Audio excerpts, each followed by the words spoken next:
Oh ho ho ho. What is up? Wait. Stay safe. Wait, hold on 1 second. What is this? Stop! Jesus. Okay. I like to play hide and go seek with my package guy sometimes, so he's currently winning.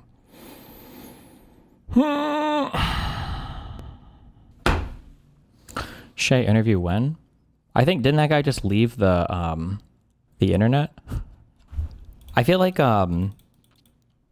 Charlie Kaufman like hates the world and he just wants us all to suffer.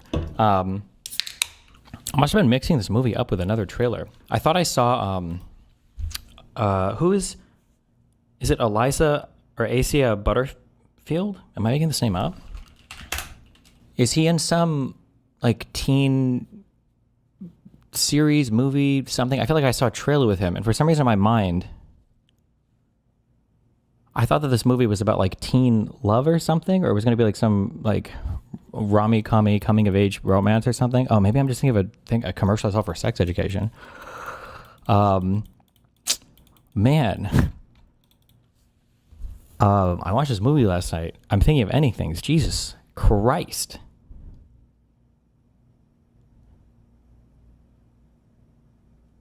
What a horrible, crazy, just depressing movie. Don't spoil it. I want to watch it. I don't think you can spoil like Kaufman films. It's not really like that. What do you mean? Well, it's like I don't know. How could you spoil a? I don't know. It's just like a thing. It's about dementia. The movie? No, I don't think so. I was going to start reading a bunch of reviews today. The movie is called I'm Thinking of Ending Things. It's a Charlie Kaufman movie.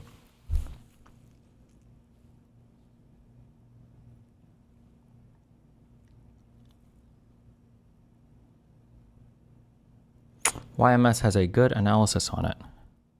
Oh yeah, he's the only reason I watched that Synecdoche, New York movie. What would you rate it? What would I rate the film?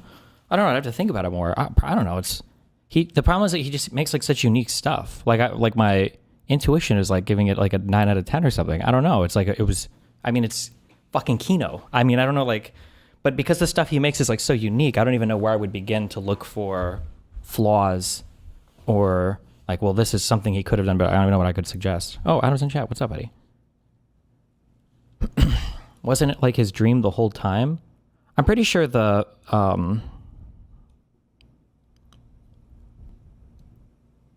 wait, hold on. Now I just want to make sure I don't have a fucking retarded takeaway from. I went back and I rewatched different scenes. I'm pretty sure the film is I guess spoiler alert if you care. I'm pretty sure the film is just nothing in the film is real except for kind of the end where he kills himself. I think he's just a super lonely janitor guy who is like on like perma incel mode for his whole life, and there are like lies that he's told himself, and there are like little fantasies that he's built. I guess a lot of it hinges on a girl that I don't even know if he ever talked to this girl. I'm not sure if I don't even know if he approached her. But if he did, at most he just got a number and then never followed up, and he just built this whole fantastic delusion around his family, this girl. And I guess the film was him slowly coming to terms at the end that none of this ever happened. None of this ever will happen. Well, obviously not. And then he just decides to kill himself because he's Jesus.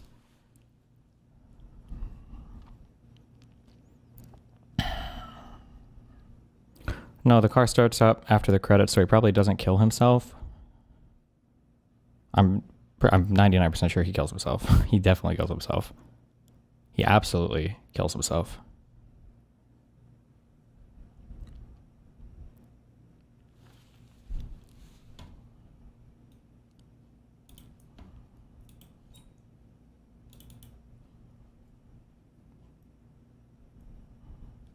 There is sound effect that is ambiguous and can mean that. I don't think the movie makes sense if he doesn't kill himself. He kind of has to, I think. That's where it was all kind of heading to. I don't think it was delusions. It was just him exploring different what ifs destiny, i.e., the girl's name changes multiple times. She has different occupations described throughout. Well, I think that he's just like, he's projecting onto her like things that could have been, or things that possibilities, I guess, and maybe if he would have talked to her. The reason why I think that it was all a delusion, I feel, because there are 3 or 4 times in the movie where she talks about, or where they talk about how they first met, and they become progressively more depressing or honest. Because like, I think the first time they met, at the kitchen table, didn't they say she was a fellow trivia doer and she was like enamored with him and went up and asked his number and it was so cute or whatever. And then like the next time it's like, I think she was a bartender and then asked him. And then I don't know if there's a third time, and then the last time is like some creepy guy came up to me, like asked for my number. I feel like I had to say yes, because what else am I going to fucking do? And like, yeah.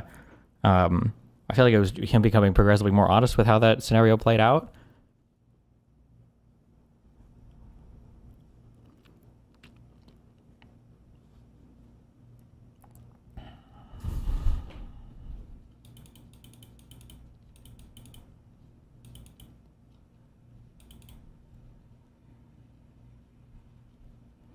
Have you ever had a romantic fantasy, one that you kept and built on? That's what I see this as. He sees some woman and fantasizes about her for years, but she's just a face.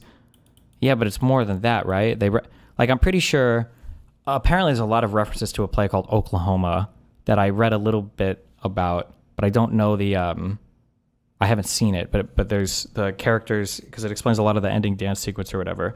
But, so unless this was another reference to Oklahoma that I didn't understand, I'm pretty sure that award that he was receiving at the end was another, what do they call it? It was a resilience award, as his mom describes it. Like, you have no talents, you have nothing going for you, you're just a weight, but like at least you keep trying. Overall, did you like the movie? I like any movie that makes me feel a strong emotion beyond frustration with how horrible the movie is. Did you read anything about it before you watched? No, I thought it was like a coming of age teen rom-com movie starring Asa Butterfield, but I think I just mixed it up with like a trailer of Sex Education or something. I must have. What movie were we talking about? I'm thinking of ending things.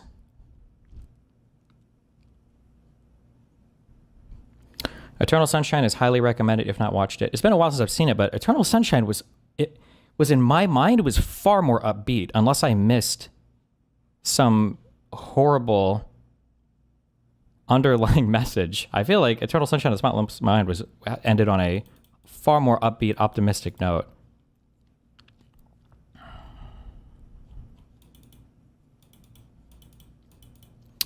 Eternal Sunshine was melancholy, not depressing. Well, but don't they try to restart at the end? At Destiny, why did it hit so hard for you? Okay, there's this saying of, oh my God, I'm about to sound so pretentious, okay? I swear to God, I'm not a person like this. I don't even know enough movies to be pretentious, okay? Also, I'm juxtaposing this because the day before I just watched that new Frankenstein movie starring Oscar Isaac or whatever, which was just an unbelievably fucking trash, terrible movie. Oh my fucking God, what a bad movie. But anyway... you know how people will say this thing. People will say this thing where they will say a book is almost always going to be better than the movie, because in the book you can write so much more, you can do exposition, you can describe stuff, and I think that that's basically always true. If you're filming stuff like in a ordinary, like chronological, temporal way, where like you sit people in an area and then you put a camera on them and they have conversations. And that's like basic, and there are some actions, and that's the totality of like the movie. I feel like Kauffman is very good at like conveying atmospheric stuff, just with how he works with sound, how he decides to like where the camera is, people moving around between shots that other people don't do. So it's like it does more with the medium, if that makes sense, I guess. He's a good director. Like you're like, oh, this is a thing that has to be experienced visually. I don't even know if you could convey some of this stuff in a book.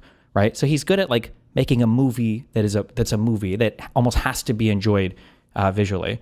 Supposedly there's a book that this movie's based on. I haven't read that book. I don't know if people think it's better or worse than the book, but I appreciate that like Kaufman delivers things visually that are not, that you couldn't just do, you know, like you couldn't just write a book and convey the same thing, I think. That one guy, is it Edgar Wright, who did Hot Fuzz, and he always works with that actor Simon Pegg. He's another guy, obviously. Now he does comedy, but like that's a similar thing where it's like, oh, you're doing a lot of stuff. You're doing a lot of stuff like visually that makes it hard to, you couldn't just like write a book that conveys all this. So I appreciate that.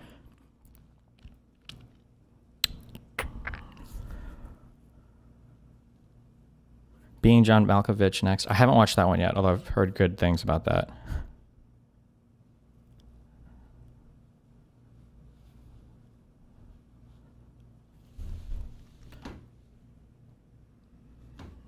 This is the movie you confused it with. Yes! This is exactly the movie I confused it with. Wait, is this as of... Oh, this isn't even Butterfield. James is a bit of a wall. Is he like sitting in front of a fucking field or something at... Oh, for fuck's... The end of the fucking world. Yes, I think I thought it was this. I thought this is what I was gearing up to watch. Is now streaming. And I was like, oh, I've heard good things about this. I love you too. Yeah. And then I was like, oh, apparently it's like a Kaufman film. So I don't know what. So I thought it was gonna be some shit like this. Jesus Christ. Yeah, definitely not. No Love for Synecdoche, New York. I love that movie. I think that's an amazing movie. But again, also kind of depressing, I guess. What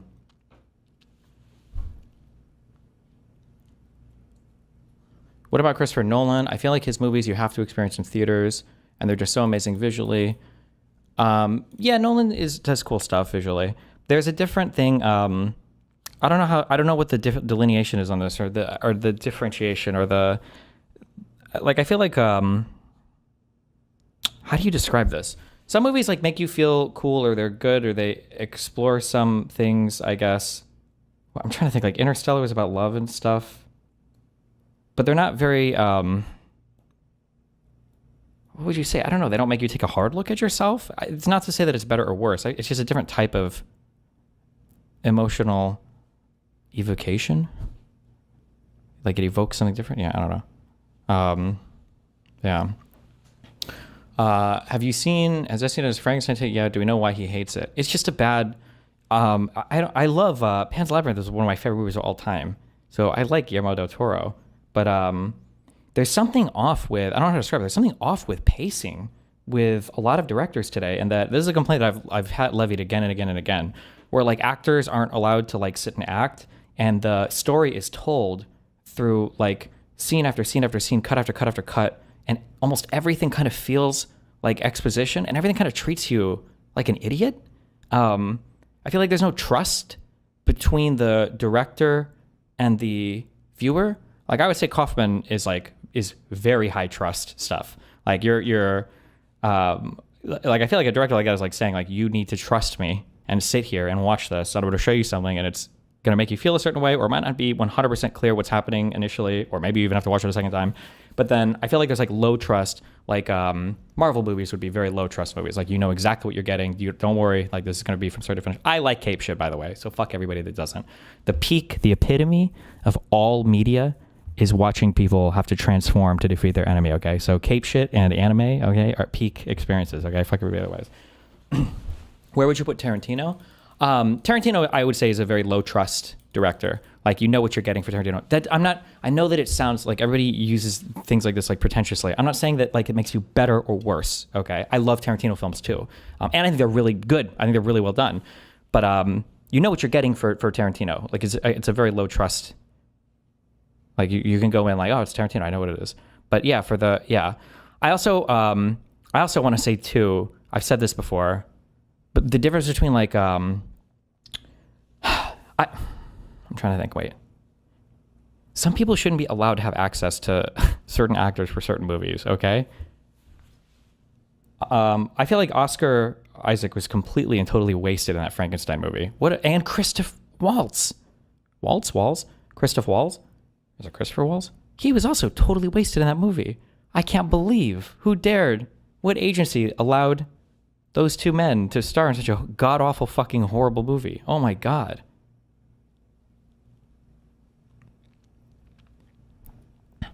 And it also reinforces my feeling, I think of many things, it reinforces my feelings that the director is like very, very important when it comes to an actor delivering a good performance, I think. Because it was kind of funny, like when this movie started, I don't know the woman actress. Apparently she's been in a few things, but I haven't seen any of them. But the male lead is like the Meth Damon guy, right? And I'm like, okay, well that's kind of fun. It's interesting. Maybe he's done like more dramatic stuff, and I'm just not aware of it. But just an absolutely stellar performance from the four, I think, main people involved. The two parents, the two people in the car. Just an absolutely stellar performance. Oh my God, Plemons, yeah. Oh my goodness.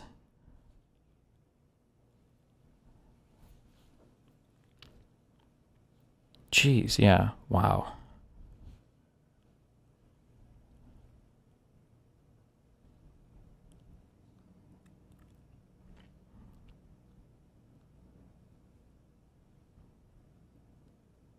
Seen Bugonia? Nope. What movie are we talking about? It's literally in my title, motherfucker. The plot reminds me of the Joaquin Phoenix Joker movie. Are they connected? No. I guess maybe you could argue it's a similar-ish kind of plot, but I think Kaufman always plays with, like, I say always, I shouldn't say that because I've only seen 3 of his films, but he always, I feel like he plays with these concepts of, like, time and like replaceability of people and ideas and events and things and imperfect recollections of things. Like he's like very quick to like play with that and kind of like throw it all on the screen, and you kind of have to like make sense of it and everything. Yeah.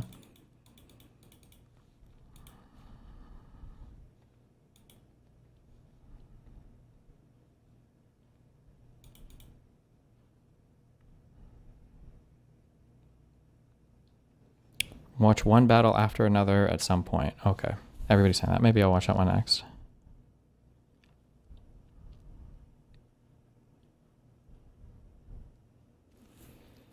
What did you not like about Del Toro's Frankenstein? I just don't know how to explain the pacing thing.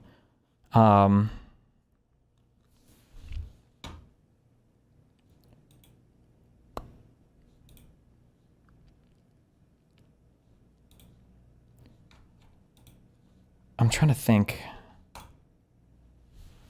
Like, life is not like a story, okay? Right? If you're doing a documentary or if you're trying to tell a story, like stories are composed, they have like pieces in them that make you feel certain things and they're pasted a certain way. But like the difficult part about doing history or about doing a documentary or biography or whatever, you have to find a story within all of the facts, right? Like there could be a billion different facts, and if you just tell them all sequentially, then you're not doing much. I feel like for Frankenstein, there was just so much irrelevant, random, stupid shit that didn't build or lead to anything. I really, really, really, really, really hate it. I hate it when I can tell that the director really wants me to feel something in a scene, and he hasn't done it at all. He hasn't earned the moment at all. And there was so much of that in the Frankenstein. Like when the monster first comes alive, and the guy's like in his bed, he's like, oh, and it's like 20 minutes into this movie, you literally had like a functional monster half thing on a desk that was catching a ball, which I don't even know why. Like so much of the guy's backstory with his mom and everything, like we didn't need to see all of that. You could have told this whole backstory with like 1 minute of him like messing around in a lab with a picture of his mom. Like there's so many better ways that you could have told his backstory, and everything is just so like exposition heavy, on camera heavy, and like event after event after event after event after event. And it's like it's cramming so many things in, and it's so much unnecessary shit. And then because of that, I feel like there are no emotional buildups or payoffs to anything. Like when the girl saw the monster, she like loved him, I guess, kind of the first time, but that's like, I don't know why. And it's also like a minute long. And then it's just so much shit. It's not good. Oh my God, it's just not good. Jesus. Ugh. God, what a horrible fucking movie. Also, this is a minor gripe thing, and whatever thing. I don't know why, but Del Toro, he moves his camera so much. in the beginning, it's actually distracting. He's like 360, almost like Michael Baying, like circling actors. Like, are you okay, bro? Did you just get like a new toy and you have to like fucking roll your camera around on every single fucking shot? Like, just chill. I don't know. I didn't like the directing. I didn't like the performances, I guess. But I mean, like, I just didn't, I don't even know what the actors could have even done differently. Like, fuck. Yeah. Fuck that movie. God, what a horrible movie. Oh my God, what a horrible movie.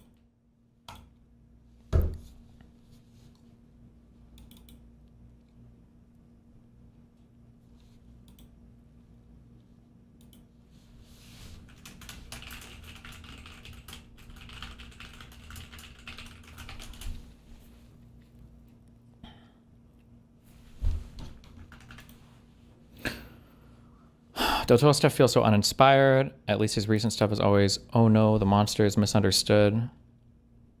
Maybe, yeah. I don't remember. Fuck, I read Frankenstein in like high school, I think. It was a long time. Oh my God.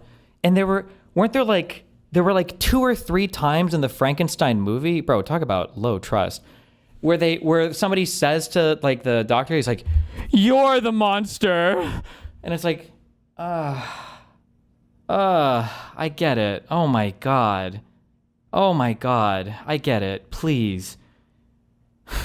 Jesus Christ.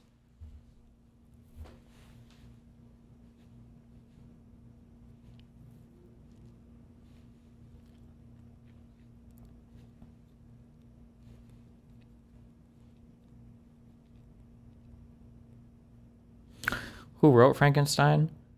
I only know because nobody calls it Frankenstein. I feel like it's always referred to as Mary Shelley's Frankenstein. My guess is because by the time you read it in school, there are a billion different movies and adaptations or whatever anyway, so they always specify that.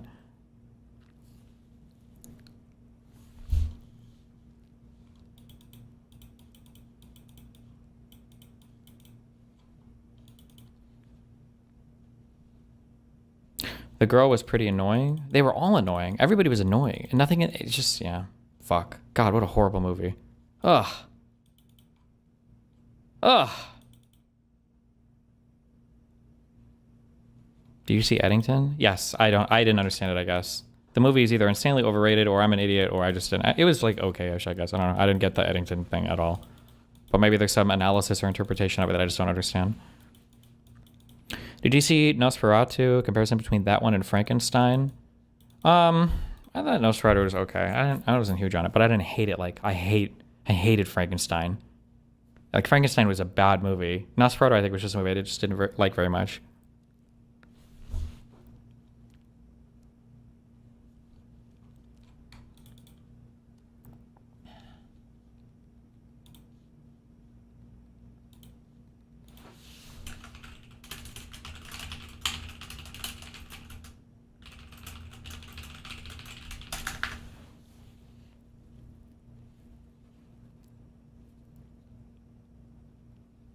Do you think in Nosferatu he actually had sex with a girl at the end, or was he just drinking her blood? I mean, all the blood drinking stuff was incredibly fucking sexual, but I think it was just, wasn't he in love with the girl? I don't remember. It's been a while since I've seen that. He might have been in love with the girl too. Wasn't that the point? That she was supposed to be his wife or something? I don't know.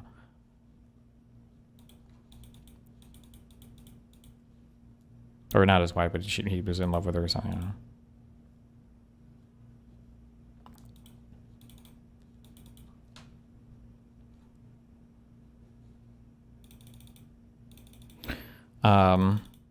Stop asking me if I've seen every single movie or show that you've all seen. Stop. Jesus.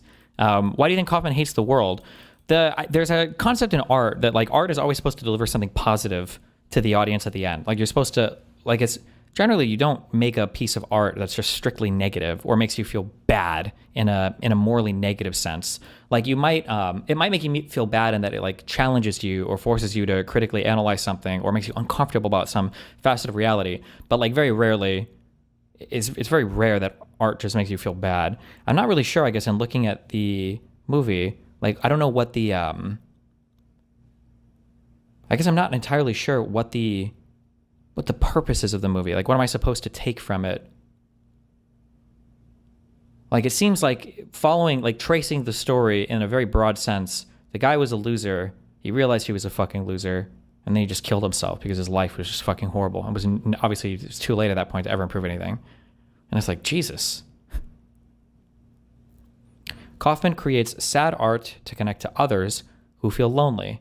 I considered that maybe, yeah, because there's a line in the movie where he's taking care of he's feeding his mom soup, and the girl that he's imagined comes into the room and is like, it's so nice that you take care of your mom. And I think he says something like, oh, I'm glad you noticed. Nobody seems to notice anything like that, or something along those lines. Maybe it's just I see you and I see how horrible things are. But then to kill yourself at the end, I mean, what's the communication there? That like you should?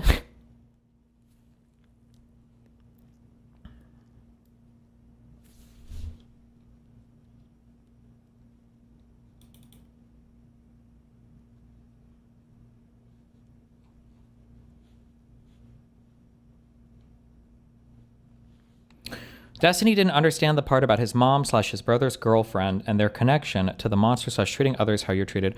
No, it's not about that. It's just that your generation of people have been brainwashed by Bethesda games that you download and are fucking dog shit on delivery, but you download a bunch of mods to patch them. And when you guys watch movies now, you make movies good by imagining or fantasizing about a bunch of parts that the director failed to convey accurately on screen. And then you come by and you say, oh, well, it was a good movie. You just didn't get this or this or this. We say, what do you mean I didn't get that? And he's like, oh, well, obviously there's this. What do you mean obviously? That's never shown on screen. And you're like, well, but I mean, like, you should know, obviously. And it's like, no, why the fuck should you know? Why the fuck would I go to a movie and do half the work to put it together for the person? No.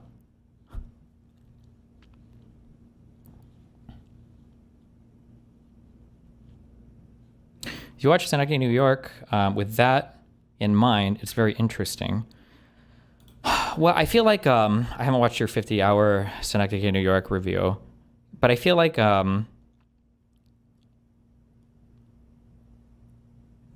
sure there's a lot of different layers in terms of reading that movie, but there's something positive to be, I think, extracted from.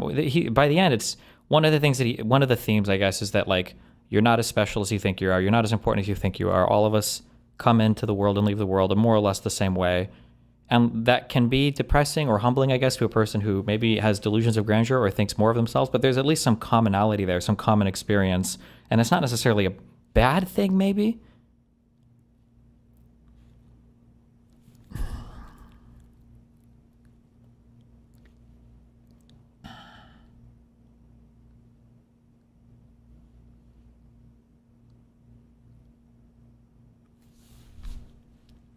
Destiny, the book has nothing to do with that. That's why it feels irrelevant. The book is about an innocent creature becoming vengeful, and for some reason there's love triangles in this adaptation. Where they're well in the oh yeah, wait, hold on, fuck me. It feels weird to say, but I think literally 20 years since I've read this book. Didn't the guy just marry the one woman and Frankenstein killed her?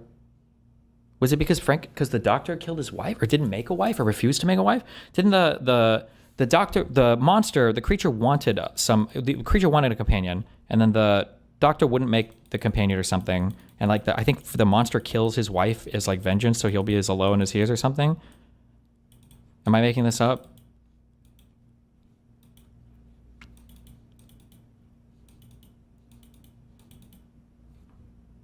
Okay. So in the movie, that really doesn't make sense because the monster just accidentally kills the girl for no... Stop! Don't talk to me about this. Listen, if you like Frankenstein, we watch movies differently, or our minds are in two different realities, and we just don't... it's just not... Okay, I hate you. You're the kind of person who also probably liked Oppenheimer. There's a circle over the people who were like, Oppenheimer was a really well-done movie, and Frankenstein was a really well-done movie, okay? You guys are the same, okay?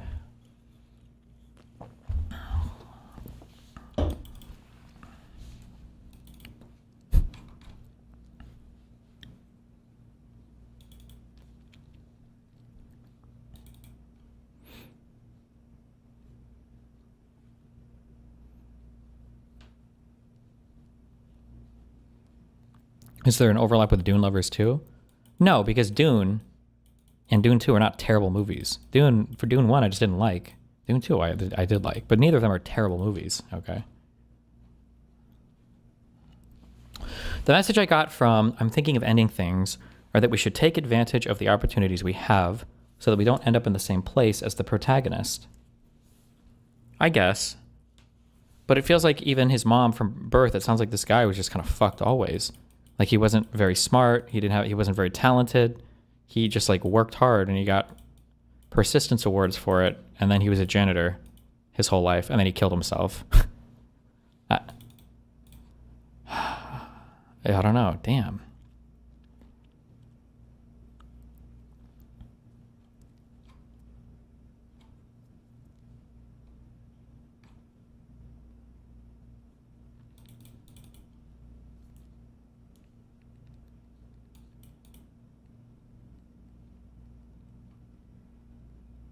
You should react to Hassan on trigonometry. Wait, he went? No way he was there.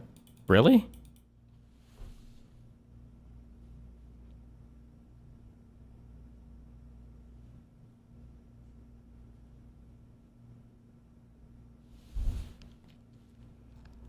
Did you relate with the main character at all? Me? No, I've never felt that way.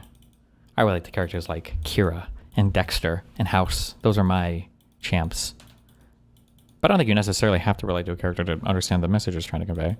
I imagine if you relate to the character, the movie probably feels a whole bunch worse even. Or maybe it doesn't actually. Maybe it feels better because somebody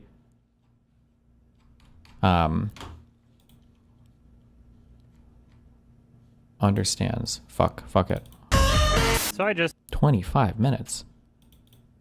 This woman did a really good performance too. Both the performances in this movie were really well done. Jesus. saw the new Charlie Kaufman film, I'm Thinking of Ending Things, and it was pretty amazing. Much like his directorial debut, Synecdoche, New York, this is a film that you haven't really watched if you've only seen it once. It's not even really all that complex of a story, it's just a film that doesn't really hold your hand as you watch it. At the end of my first watch, I could understand ideas that the film was going for, but I didn't really know what was going on. After seeing the film 3 times now, I'm pretty confident that I have the vast majority of the film figured out. And I should mention that I don't just automatically love a film simply for being confusing. I didn't watch the film 3 times in order to enjoy it. I watched the film 3 times because I enjoyed it. The tone of this film is both mesmerizing and very unsettling. There's a lot of... The gym conversation with the girl makes it seem like a lot of his life was because he was too afraid to put himself out there, and he constantly retreated to escapism through movies and making mental projections. Maybe. I'm trying to think if that... I'm trying to think of if he would have put himself out there more, if he would have done better. I'm trying to think if that was conveyed in the movie or not. I'm not sure. Skill when it comes to the direction and cinematography. This is also the same cinematographer that's worked with Pavel Pawlikowski on Ida and Cold War. The editing in this film is both uncomfortable and very purposeful. The performances in this film are all amazing. Toni Collette and David Thewlis absolutely knock it out of the park with their characters, and they even changed Toni Collette's teeth between younger and older versions of her character. Once again, the makeup complements their performances. I've seen a few movies where actors will be put in old age makeup, but they don't quite nail the older performance. In this film, there is just so much detail in their performances. Their voice, their posture, their body language, everything comes together perfectly. In some ways, this film kind of feels like a horror movie, and in other ways, it feels like a depressing existential drama. This isn't really a fast-paced film, but I never felt bored. I didn't understand this. Movie, and in other ways, it feels like a depressing... These were dead. She gets upset about them being dead, and he wants to move on and not talk about it. What is this? What was the point of their... I feel like the animals in the cage or whatever, where he's like, this is all life is. You're stuck in a cage. You eat, you shit, you die, or whatever. It was like some kind of like reference to his life. Was this supposed to symbolize the fact that his parents were already dead and there was nothing he could do and he's moved on, or he wants to ignore grief?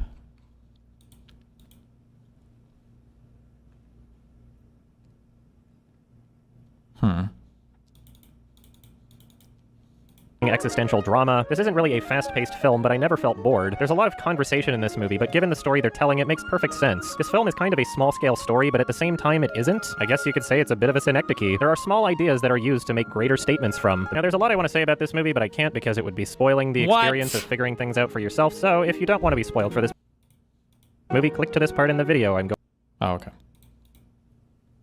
to offer my full analysis and, I guess, explanation of what I feel is going on in the film. There's your warning. 3, 2, 1. Jake are the same person. The story we're seeing with Jake and the female lead is taking place inside the janitor's head. At the beginning of the film, when we see the janitor looking out the window and it cuts to the female lead, as it cuts back, you can tell that the actor has been changed to Jesse Plemons, who is Jake. The recurring phrase in the film, I'm thinking of ending things, not only refers to the female lead wanting to end the relationship. This is, it's hard. Again, I swear to God, I'm not trying to sound pretentious. But when I say like, Kauffman will change things as he, not in an edit, but like he'll change things between scenes or whatever.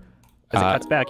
like temporally, like he'll just move people around or whatever. You can tell that and I feel like that's the kind of thing it would be really hard to convey that in a book. But that's taking advantage, I would say, like of the medium. That's like a good use of the medium. That's the thing that you can do visually. You can't really convey textually in the same way, I think. Actor has been changed to Jesse Plemons, who is Jake. The recurring phrase in the film, "I'm thinking of ending things," not only refers to the female lead wanting to end the relationship, but it also refers to the janitor character wanting to end his life. It's also weird, because I came into the film thinking, I'm thinking of ending things is definitely about suicide.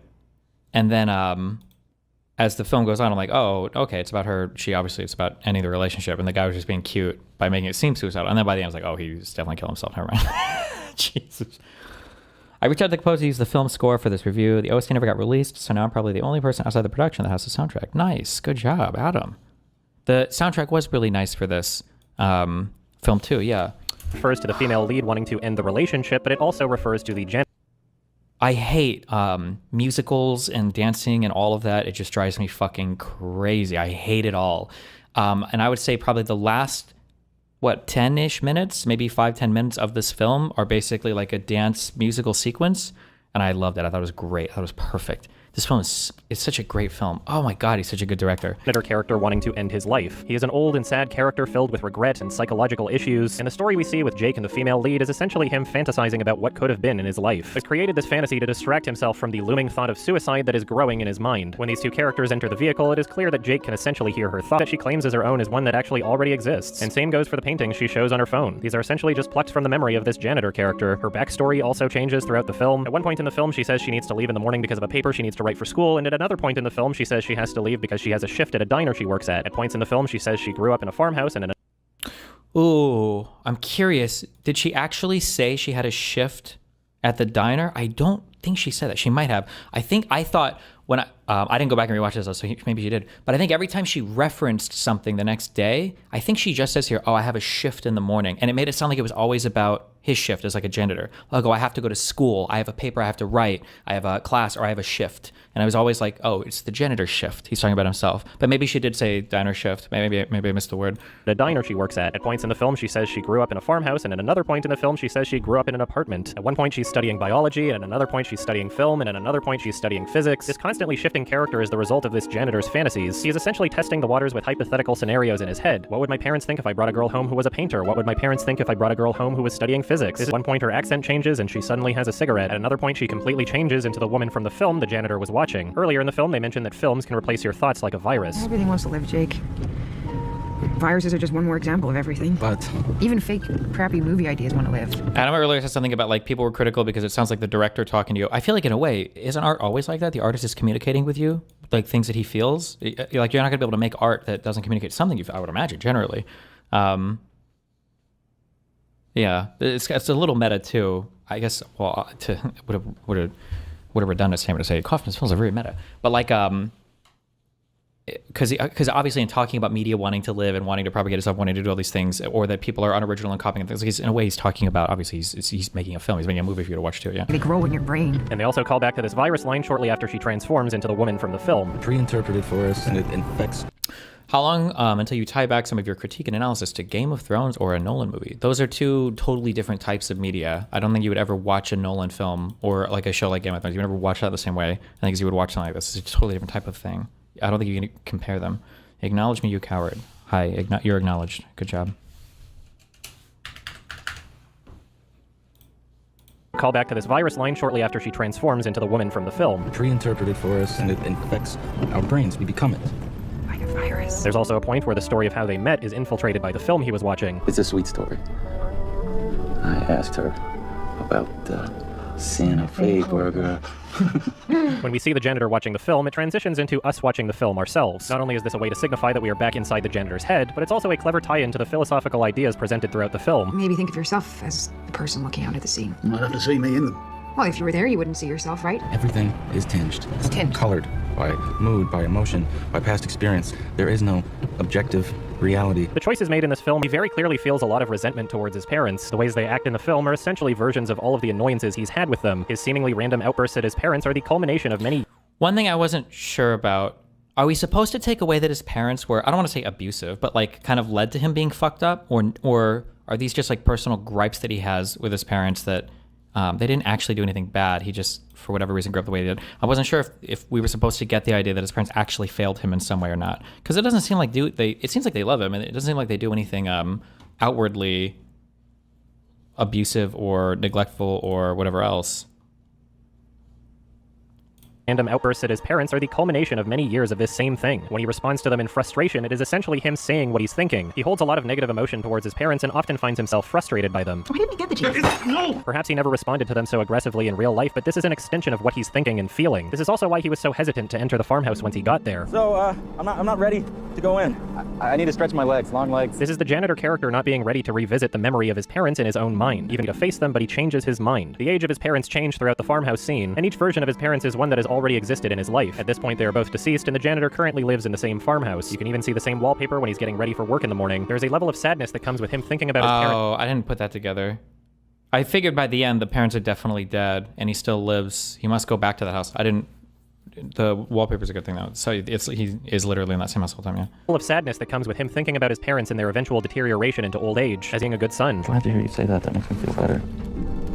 Sometimes it feels like no one sees the good things you do. This is the janitor longing for someone to love and appreciate him. And shortly after, when the female lead is walking down the stairs, we can see that the janitor is criticizing his own thoughts and fantasies. He is old and alone and filled with regret. In one of the conversations with his parents, they talk about old age being a fast train to hell. But this is actually something that he's experiencing as the janitor. Hearing your sight, you can't see, you're invisible.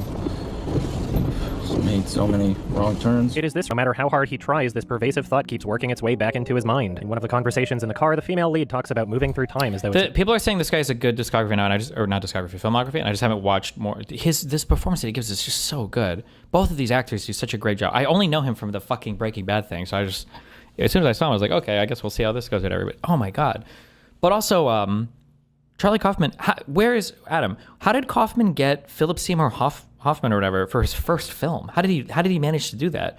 Because Hoffman's performance, but I think he always gives good performances too. But his performance in Synecdoche, New York, is just out of this world. But that was on his debut film. I don't know how he had access to that actor. How he even got him. Yeah. I have to go where? Forward in time. You can stay here. Oh, I didn't realize that. He wrote Eternal Sunshine. He didn't direct it. Interesting. Who directed Eternal? I would have assumed just based on... Or do you think he was heavily influenced by the direction of Eternal Sunshine? Hold on. Eternal Sunshine of the Spotless Mind.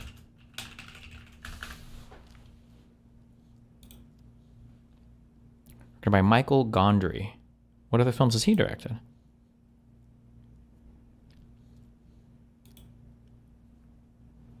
Other films include the music documentary, Dave Chappelle's Block Party. Okay. The Science of Sleep. I don't think I... Oh, wait. I might have watched this in high school. A long time ago. Maybe. Be Kind Rewind. Never seen this for sure. The Green Hornet. Definitely not. The We in the Eye. Nope. And Mood Indigo. Okay, I haven't seen any of this guy's shit. Except for Eternal Sunshine. It's pronounced Michel Gondry?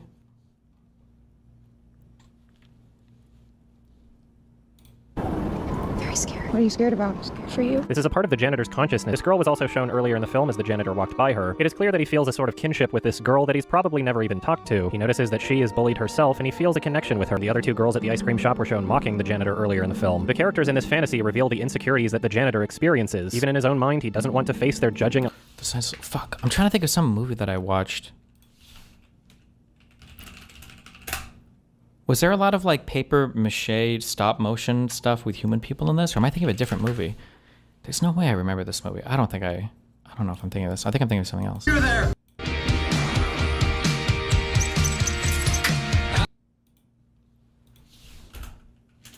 You are correct. Is that this movie? This is a very famous book as well.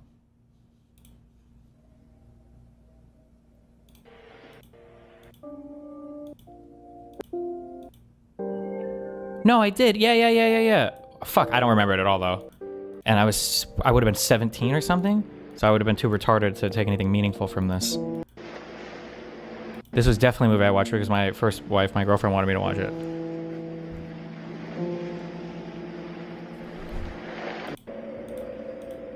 I don't remember enough about it. Eyes. He is ashamed. So I just saw the new change throughout the farm, Sees him. living in his head. Thinking of ending thing. Very scared. What are you scared about? For you. This is a part of the janitor's consciousness that knows he's going to kill himself by the end of the day. She's scared of time moving forward because she knows where it will inevitably take him. This girl was also shown earlier in the film as the janitor walked by her. It is clear that he feels a sort of kinship with this girl that he's probably never even talked to. He notices that she is bullied herself and he feels a connection with her. The reason his janitor job sucks is because he has to be around high school kids filled with optimism about the future. Kind of like Hassan on Twitch. Was that, is that true? Or was there a line in this movie about him saying he saw kids graduate and do nothing with their lives?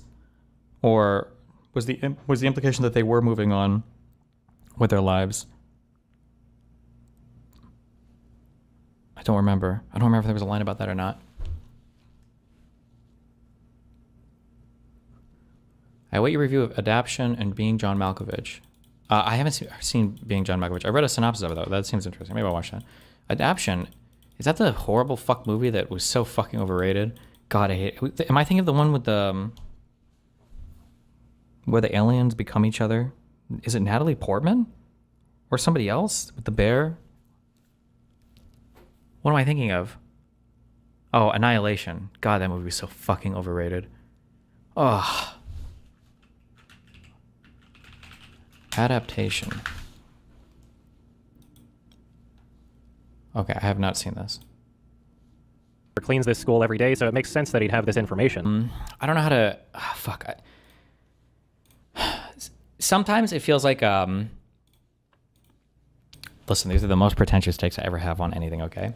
Sometimes it feels like you have a person who they want you to feel an emotion, and so they paint scenes to try to evoke an emotion. So they might paint scenes of like let's say like a dad losing his daughter, and it'll be a dad wakes up and his daughter's screaming and he runs outside and she got hit by a car, and then there's like a funeral scene and the dad is dead, and it's like so he's like, okay, I want you to feel like the daughter is gone, and like here is the scene I'm going to paint for you. And then it feels like for Kaufman, I don't even know his explanation for this, but it feels like he'll paint with like an emotion, and he'll be like, I need you to feel like a sense of like loss, and in that painting, things like chronology or things like like respecting like placement in the frame or whatever, like these things don't matter as much. He's just trying to convey a feeling, and the story or the characters or whatever, they always act in service to the feeling, not like he's trying to show you things to like, well, here, now that I've laid these things out, now you know this is what you're supposed to feel, but rather like this is like it somehow, I don't know if that makes any sense or whatever. That's what it feels like sometimes. And I feel like when you're on a trip, when you're peaking on psychedelics, it feels similar to when you have like a very strong feeling. It heavily influences the way that you perceive everything around you, and it's all filtered through that feeling. And it's not like when you're on a trip, like, oh, I'm seeing a thing and now it's making me feel this way. It's like I have a feeling and it's heavily influencing everything that I see and feel now, if that makes sense, or everything I see and think about now. Information. You certainly know your height. 2 locker rooms, boys, girls. The janitor cleans this school every day, so it makes sense that he'd have this information. Oh, shit. Adam said something too. I'm sorry. God, I hated that Frankenstein movie so much. Okay, Adam said, motivated filmmaking with meaningful choices. I think one thing that I don't give directors like organically or naturally like credit for, because you don't notice when somebody does it well, is picking like what is important to put on the screen versus what do we not need to say anything about. So like I would say this was like one of the principal failings of that fucking Franken shit movie. I don't need to see how many minutes did we waste on like a backstory with his mom, or how much time did we waste on the Frankenstein monster and him trying to get funding from the guy. Did he even matter? Why the fuck did we even care? Like the montage of them putting together the lab. We don't need any of this. Like all of this could have been conveyed through him doing an experiment in his lab in 2 minutes. And there are a million different ways that you could have conveyed the feelings, his upbringing, things that you could have done it so much more cleverly and creatively, and then saved more time for like meaningful stuff on screen. But I feel like a bad... I'm saying this as the man in, not the man in the arena, but the man in the audience, okay? The critic who can endlessly nitpick and never have to stake anything. Like, it feels like if you had like, I don't need notepad for this. If you had 100 facts, I feel like a shitty director will look at the 100 facts and he'll say, okay, how do I fit all 100 facts of these into this movie? And then like a better director, like a good director will be like, okay, what are the assortment of facts that I need to tell this story? Maybe I only need half of them. But then like a great director would be like, of all these facts, like what is the emotion that's being conveyed here? And then what facts work in service to that emotion? And then is there stuff that I can add or take away around that, or morph relating to that to convey anything? I feel like that's like the higher version of approaching that. Yeah. And then the school. Like, there's no wasted time. This is also what I mean when I say like a high trust film. Like, you have to trust that the director is engaged in meaningful work. When you're watching movies like Frankenshit or like a Marvel movie, like, you can walk away from the screen for 5 or 10 minutes and then come back, and this is not true, but like the director, I imagine, wouldn't be very mad. He would be, right? But they'd be like, oh, it's okay, you just missed like 5 or 10 minutes, like come back or whatever, right? It's good, you're good. It was just Iron Man got his like new core or whatever. It's like, okay, cool, I got it. I can figure it out next scene anyway, right? But for like a film like this, like he's like, every scene is incredibly meaningful. You can't just like leave and come back. Like, you could piece the story together, but like, he has like 2 hours and 15 some minutes, and the choices are meaningful, and everything is expanding upon or some theme or illustrating some point, or it's doing something. And to just like, he only has so much time to show you something. Like, why would you walk away from this and then come back? You're never going to recreate in your mind whatever he would have shown you on screen, I guess. Yeah. Okay. We're almost done being pretentious. I swear to God. Okay. And then the school. As they approach the school, it's clear that Jake is very knowledgeable about this building. 130. How can some be implied without needing to take up time to be explicitly explained also? Yeah, that too. Like, you don't need to know every single part of a backstory, you know? Like, if that Frankenstein of Del Toro, I don't like to shit on Del Toro because I love Pan's Labyrinth so much. I don't know what happened with the Frankenstein movie. But like, when you take like a shitty director and you give him a movie like this, there would have been like a 20-minute sequence of like, this is when he tried to apply to college and then he couldn't get in, and then he took out a bad loan, and then his car broke down, so he had to get a job as a janitor, and then as time went on, he got an injury on his leg, so he couldn't do that, and then it's like, okay, now we can tell the story. It's like, no, none of that matters. We don't need to know every single facet of how that's not relevant. You can paint that with a broad brush, and the viewer can fill it in, or the viewer doesn't have to know exactly. You just have to know like the end result of this is so much less important than everything else we see on screen. There's so much more important stuff than like the individual trivial facts for how he wound up where he was, you know? Yeah. Ice cream shop and then the school. As they approach the school, it's clear that Jake is very knowledgeable about this building. 100. Destiny, I don't like these movies much, but why do you think the artist needs to make a point or conclusion? The point is to make you feel like / relate to the janitor. If you don't like these kind of movies much, that's fine. I don't think I liked these movies much until a few years ago. I don't know why. Maybe I hate to say like you get older, like you're better or whatever, but that's not true. I didn't like movies like this. I hated shit like this 10 years ago. Maybe as I grapple with my mortality more as I get older. Why do you think the artist needs to make a point or conclusion? I don't feel super strong with this. I don't feel super strong about this, but I feel like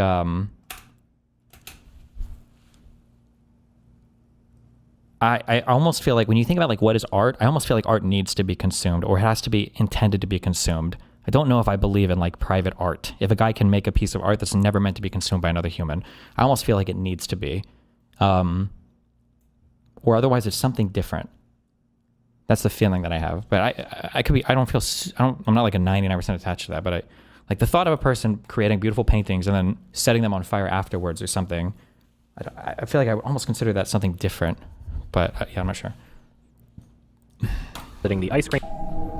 It's getting treacherous. On his way to drop her back off in the city, he tries to buy some time by visiting the ice cream shop and then the school. As they approach the school, it's clear that Jake is very knowledgeable about this building. 130 classrooms, gymnasium, 2 locker rooms, boys. What's the point of art if you're not saying something? Sure, maybe, yeah. Girls. The janitor cleans this school every day, so it makes sense that he'd have this information. It's very old looking. After Jake leaves the car to confront himself about the momentary sexualization of his own fantasy, we can see through the female lead that the janitor is still beating himself up in his mind. Yes. He is now treating this fantasy relationship as though he's manipulated her into staying with him, and now his mind is inevitably drifting back. I don't know if Adam will talk about this. This might be super retarded. Maybe Kaufman doesn't care. I wonder if for some of these parts, is the Eternal Sunshine of the Spotless Mind, is that girl supposed to be the very first like manic pixie dream girl? Or was there something like this similar in media before then? The feminist critique or a criticism, I guess you could say, of the manic pixie dream girl is you essentially have a woman character who has some collection of improbable traits or whatever, who doesn't actually exist on her own. She's only there to serve as a plot device for the male character to grow. That's the only reason that she exists. Even in Eternal Sunshine of the Spotless Mind, I think the woman says it at some point. She says something like, "Fuck, what was it? They're in the CD store or whatever." And she says something like, "I'm not here to whatever. Like I have my own problems, my own fucked up life." Like she almost says something. In this movie, there's there are at least, I think, 2 scenes back and forth where the woman is like complaining about being objectified, such that like she's like an object for the main character to grow, or she's an object for the main character to pour his affections into without any thoughts or desires or anything of her own. She complains, I think, to the janitor in the hallway at the end, where she's like, am I supposed to, do I have to say yes to his number? And then she is complaining here, like, and then you just, yes, you have to everything. I wonder if this conversation is somewhat of a meta response to the manic pixie dream girl thing, or maybe not. It might not be at all. Maybe it's just, yeah. Manipulated her into staying with him, and now his mind is inevitably drifting back towards suicide. How long did it take me back with Serbia? Maybe it's not a bad way to go if I have to. This is definitely him killing himself. I'm not going to argue this with Chad. The guy definitely killed himself at the end of the movie. This method of suicide was also hinted at earlier in the film with the frozen lambs. Eventually leaves the car and heads towards the school where she sees an pig infested with maggots was also referenced earlier in the film when he was showing her the barn. We then see Jake on a stage with what appears to be a Nobel Peace Prize on the podium. Perhaps this is in reference to him making peace with death. My interpretation of this scene was him accepting because earlier in the movie, I could be totally wrong. Maybe there's like an actual answer, but earlier in the movie, his mom makes a really big deal about him getting what's essentially a participation trophy. Like he got a resilience award, even though he has no talent, he's not smart, he has no gifts, but at least he works hard, and he got that award in school for it. I never got it. And I kind of, because I don't think he ever explicitly says what this award was for, but that was my interpretation. Yeah, I'm not sure. He says that he accepts it all and then looks out to the audience and says, "I'm only here because of you." This scene is nearly identical to the ending of A Beautiful Mind, and this film is also seen on the shelf in his bedroom in his mind. Here we see other things that he... Oh, fuck, I was going to look that up, actually. I was curious about that, too, because some of the things that he says lines that I actually wondered if they came exactly from that movie, if they were ripped one-to-one. But I'm not, it felt like it, but I wasn't 100% sure. I don't remember Beautiful Mind's any. This scene is nearly identical to the ending of A Beautiful Mind, and this film is also seen on the shelf in his bedroom in his mind. Here we see other things that he keeps on his mental shelf, the ways people have looked at him, lost and abandoned friendships, lasting memories of sorrow. Award acceptance, I'm thinking of ending things. Ending explained.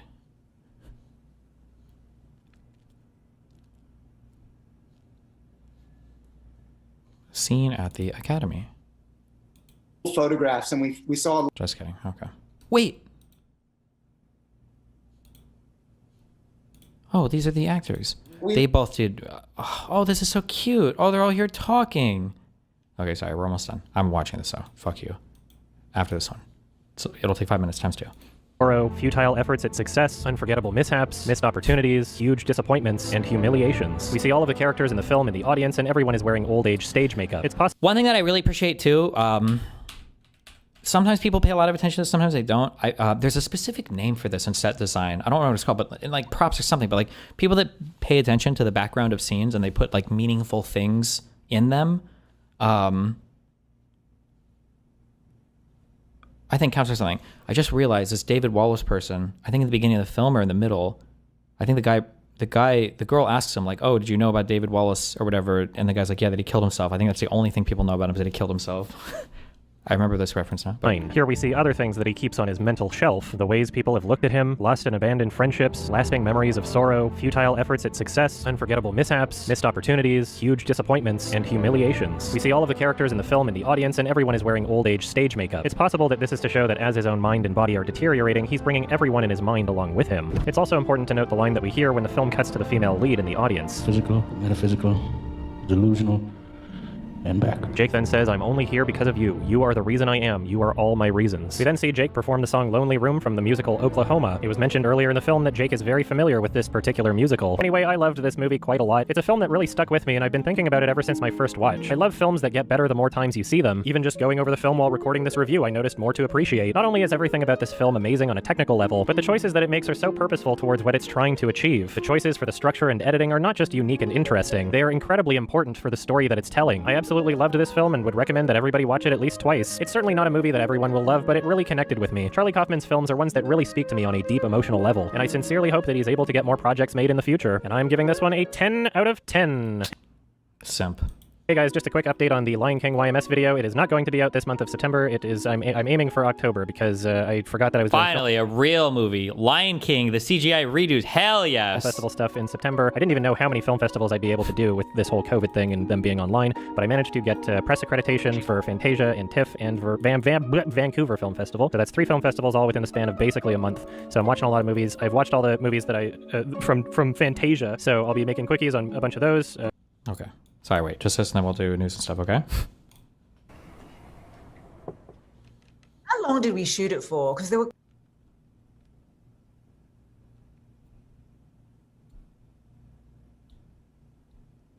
Lemeo, dude literally says he doesn't want to have to assume, put it on the screen or movie, and yet when they do, he complains and says he doesn't want 100 things on screen. True. Absolutely true. Okay.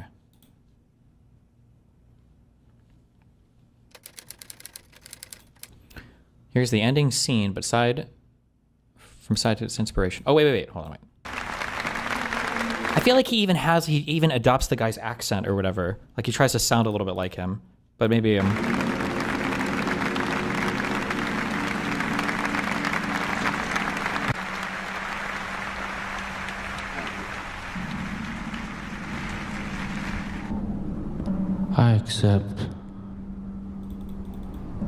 I accept it all, except your acknowledgement, this award. I've always accept believed in all numbers, that it entails, and the equations and logics. that this award comes near the After a end of a lifetime of long pursuit, I could. Thank you. I think they do the cheesy music and everything when he's doing this as well. Okay, that's good. It was inspired by this. Okay. Stop. Okay, sorry. Last thing.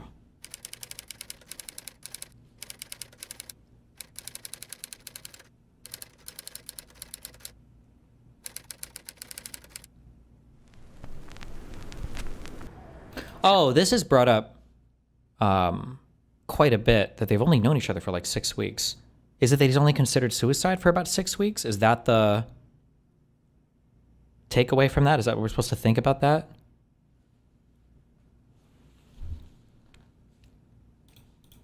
It's like forever in a way. I can't even remember how long ago it is.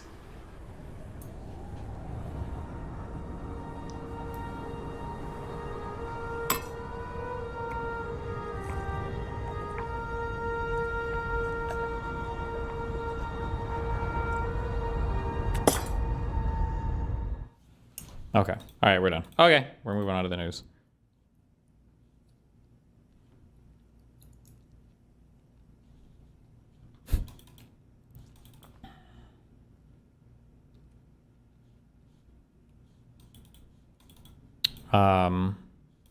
Man, what a great movie. Highly recommend it if you like to. Please never talk about movies again. It's like listening to Flat Earth or talk about science. Muted is our #1 Marvel fan in chat. I'd love to hop on and talk about Charlie Kaufman, but I'm in Kelowna doing a short visit with my parents. Oh, well, hey, whenever in the future, you can always hop on and chat, buddy. This versus EEAAO. They're just 12 types of different movies. I don't think I would compare them. That looked pretentious as fuck. It is a pretentious movie, okay? Kind of. But that's okay.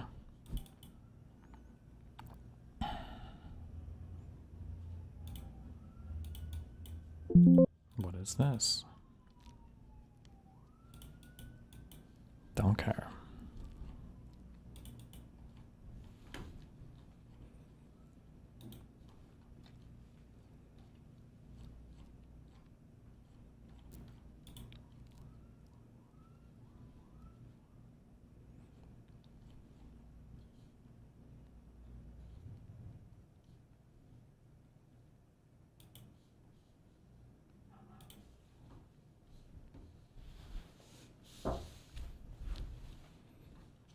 Uh-oh.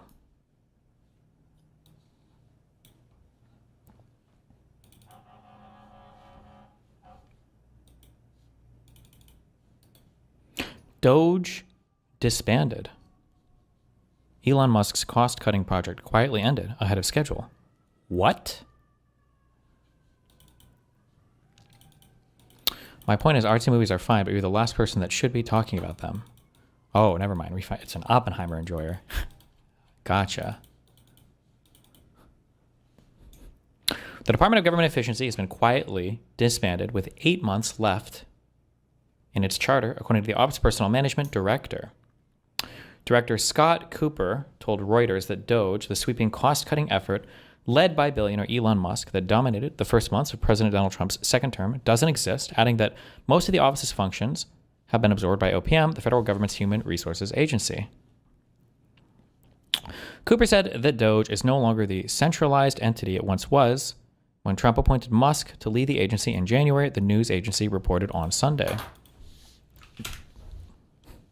I love you, Adam. Be careful.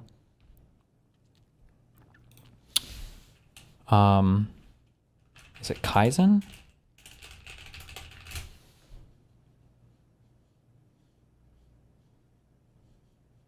Every conservative. When I asked, what would you say if in campaign trail promise by the end of his term, Doge did nothing? It was a failure. Fuck. I don't remember what the sentence was. Maybe failed? Oh my God. Because we're fixated on whatever Doge is or whatever this is. We're not going to, like, if the deficit, the budget deficit, and of course the debt will grow, but if the deficit grows or stays the same, will you admit that it was an utter failure the entire 4 years? If after a year or two we say, okay, well, this has failed, this is not working? Yes, because then enough time will have expired for us to see the objective result, and the objective result was not met, so absolutely. Okay. Yeah, and just to be clear, Stephen, I mean, obviously we don't know each other well. The deficit rose and Doge disbanded. Damn, that was a double whammy. Tweet it at him and ask him if it's funny now. Well, somebody clip it for me, okay?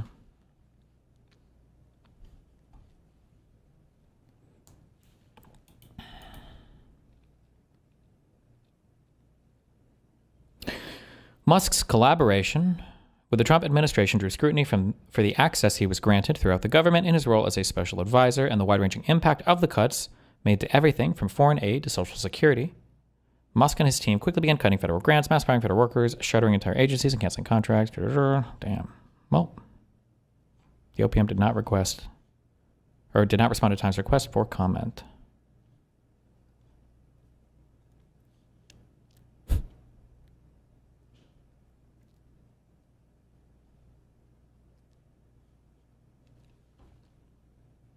Did you say the same thing to Tom Bilyeu? Probably. One of the things that I'm trying to stress now with people, and I can do it with Tom because I've had like a record of conversations with Tom, but I asked him a few times in our conversation where I was like, we spoke a year ago, and basically all of my predictions came true, right? And none of your predictions came true. So like, do we want to make more predictions? Because I feel like if you're predicting outcomes and none of those outcomes are happening, then it seems pretty obvious that your mental model of things are probably off, you know?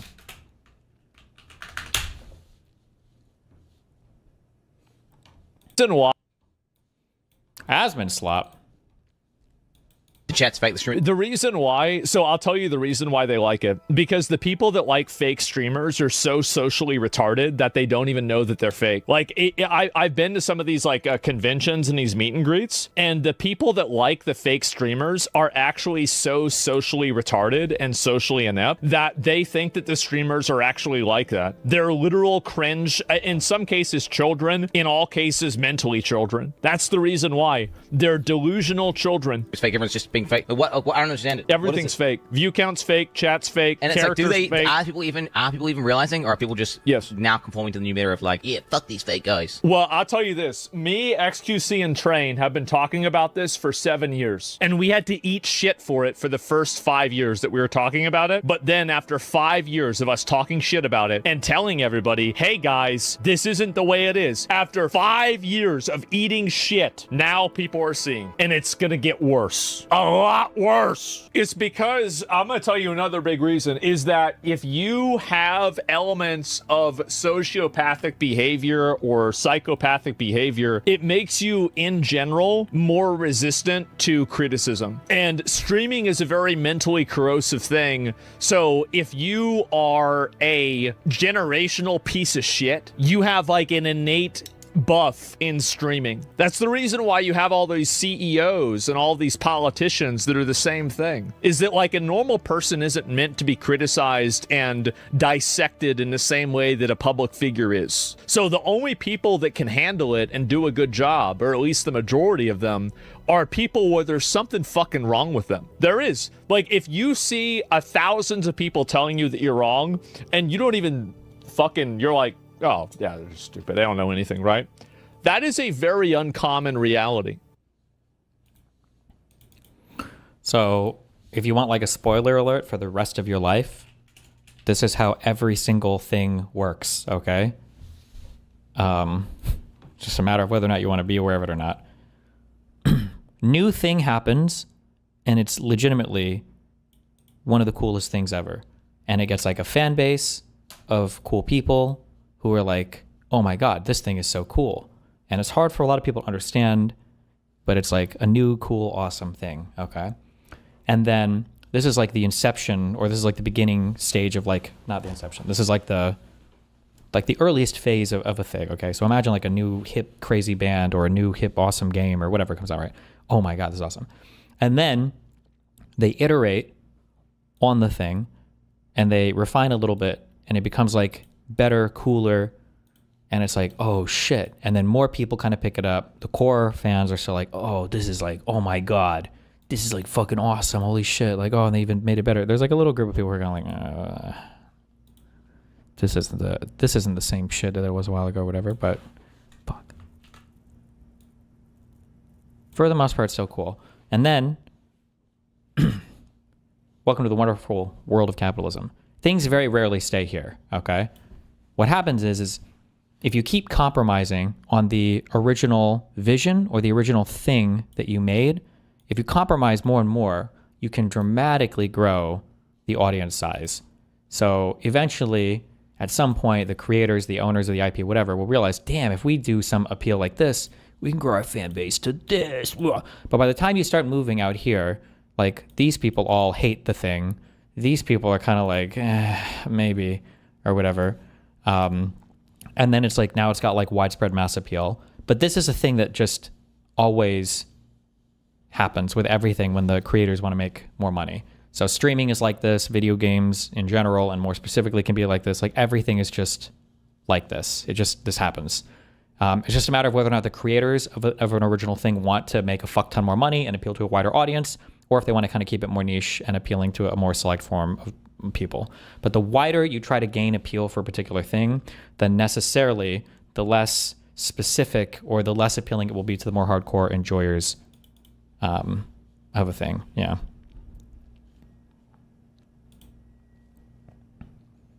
Wait, okay, hold on. I'm changing my topic because people think I'm actually... Nobody's heard of this movie before. I think I'm suicidal. Okay. What's up, Lewis? I love you, buddy.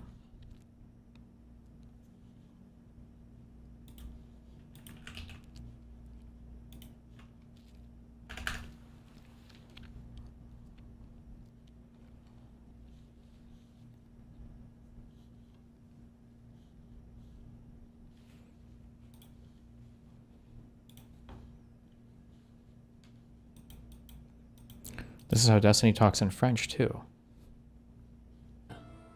Noko raised me, taught me, protected me. It's my turn to protect him. That's how it works.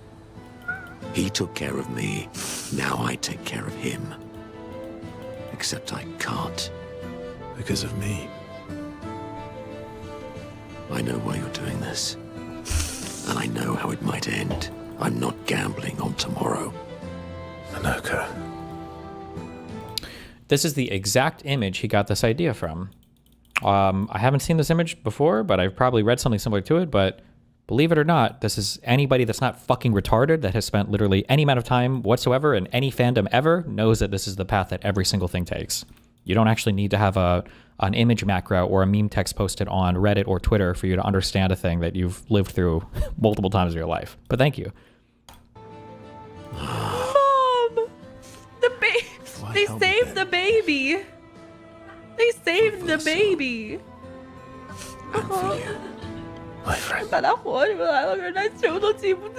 Urso gave us many new beginnings.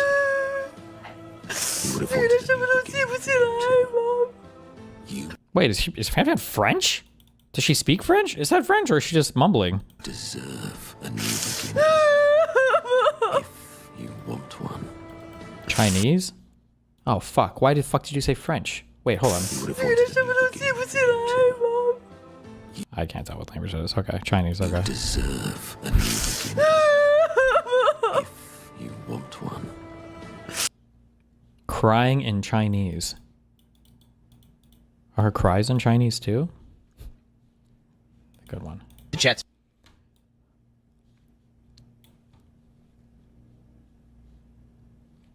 Very. Joel Webbin. I think the whole thing's fishy. I think you. Matt Walsh clone? What is this? Assuming incompetence is very charitable. Good Hanlon's razor. Yeah. And there's no evidence of anything else. What do you think about the Google searches? What do you mean?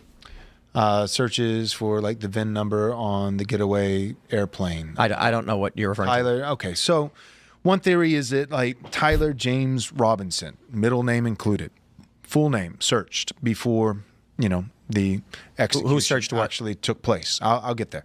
So multiple Google searches, one being his full name, Tyler James Robinson, another one being the VIN number from who on the getaway. I'm getting there on the getaway plane, and then also the pilot of the plane, his name being searched, the exact town, all these kinds of things were searched between the TPUSA event that took place that Tucker Carlson and Dave Smith both spoke at, that a lot of people were upset about. A certain group of people in particular, Jews. And the actual assassination of Charlie Kirk. In between those time period, which was a matter of weeks, these Google searches took place, and they took place in Israel. Oh, and the only exception. What's the proof of that? And the only exception. Well, that's a good question. I'm asking you. Have you heard about it? What do you think about it? This is a I've not heard about it, and I would say I've not heard about it, and I would say that the ability to collect evidence of Google searches that's internal Google data, which would have to be leaked by a whistleblower. I don't believe that's real. That sounds made up. Sounds made up. Okay. Yeah. Basically, from what I've heard is that people did this did the searches themselves before they were scrubbed and found it after the fact, after the assassination. Found what, though? And then Found that these things had been searched. And how do you find that someone else somewhere searched for a thing? I hate this fucking piece of shit motherfucker. I hate these people. I hate these people. I hate these people. Let me reaffirm how much I hate these people, because he's not an idiot. Every time I see these guys' past or history or anything, or I've seen writings or reporting or things they've done, I'm like, wait a second. This guy's actually kind of smart. He's displaying a higher than average competency when it comes to understanding how you would even access this data. The only people who know anything about Google searches, this would have to be internal Google people. You can't just randomly fucking pull this shit from somewhere unless you have access to a person's computer, I guess, and you go and see their history. But it doesn't sound like the other guy's asserting that at all. And Tim is rightfully pushing on, how did you get this information? Who leaked this? Where did this come from? But it's because it's about a conspiracy that he doesn't like. So now the ultra critical thought hat comes on, and it's not about the other shit that he's trying to lie to his audience about because he's fucking evil. Searched for a thing. I don't know. It's just a working theory that I've heard. Well, I wouldn't even call it a theory. I mean, that sounds like how can you search for what someone else searched for in a certain region? I don't know. You can't. I don't know. You can look at Google Trend data, I suppose. I think that's what it was, like looking at the trend, but then the search. The trend data of a particular VIN? The Google trend data of Tyler James Robinson? What are you talking? No, stop. Searches were erased later on. I mean, this sounds like someone made something up and just claimed it. Maybe. True. Hey, like half the shit that Tim says. But that's watching Candace. But the point is, I guess Tim is against Candace and the Avengers conservative Civil War shit that's been going on, I guess.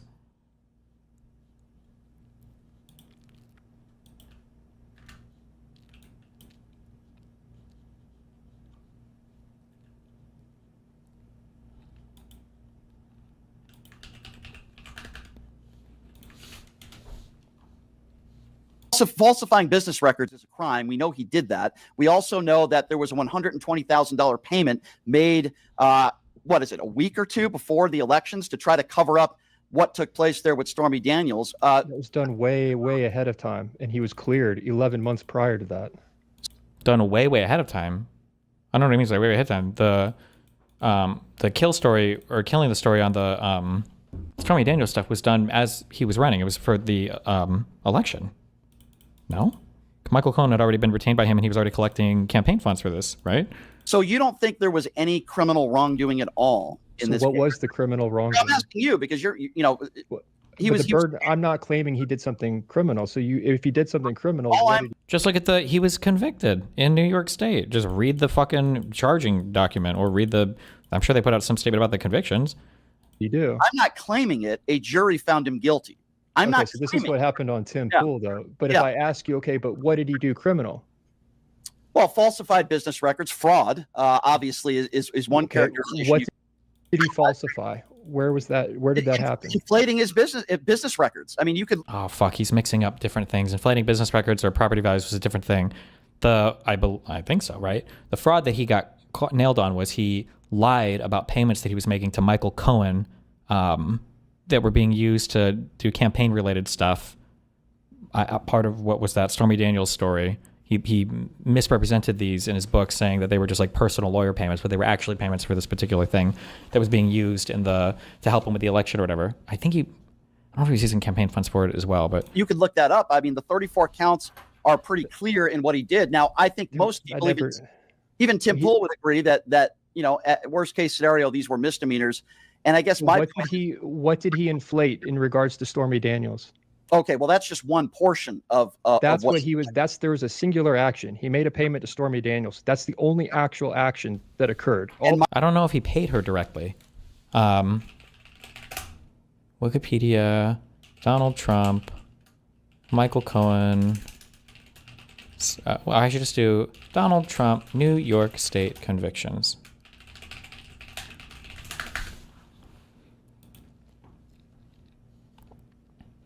Trump was charged with 34 felony counts of falsifying business records to conceal payments made to the pornographic film actress Stormy Daniels as hush money to buy her silence over a sexual encounter between them, with costs related to the transaction included. The payments totaled $420K. The Manhattan DA, Alvin Bragg, accused Trump of falsifying these business records with the intent to commit other crimes. I don't think Trump sent the money to Stormy Daniels. I think it was done through Michael Cohen. That was where the accounting thing was, the fraud was done, right? Let me see.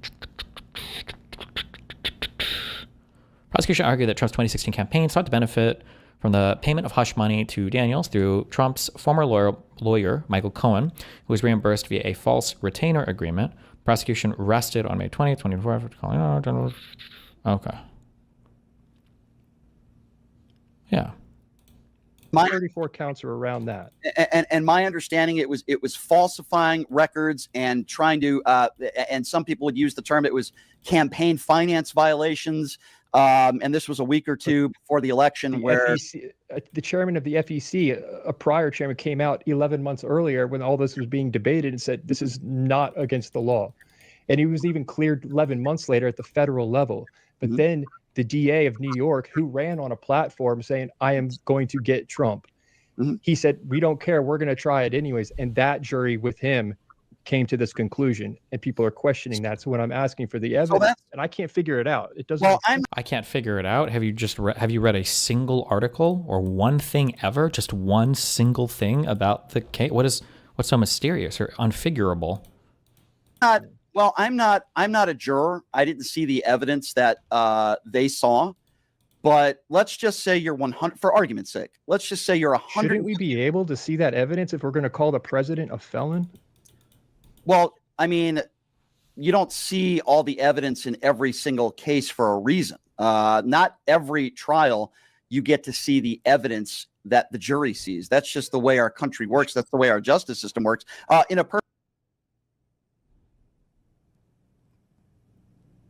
Is that true?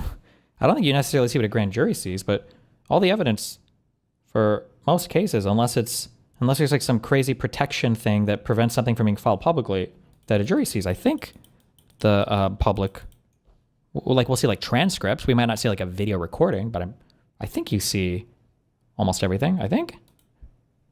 Perfect world, I would say yes. I agree with you. I think we should probably see all the evidence, but I think we should also probably see the Epstein files as well for the victims. I mean, so yeah, but that's completely separate.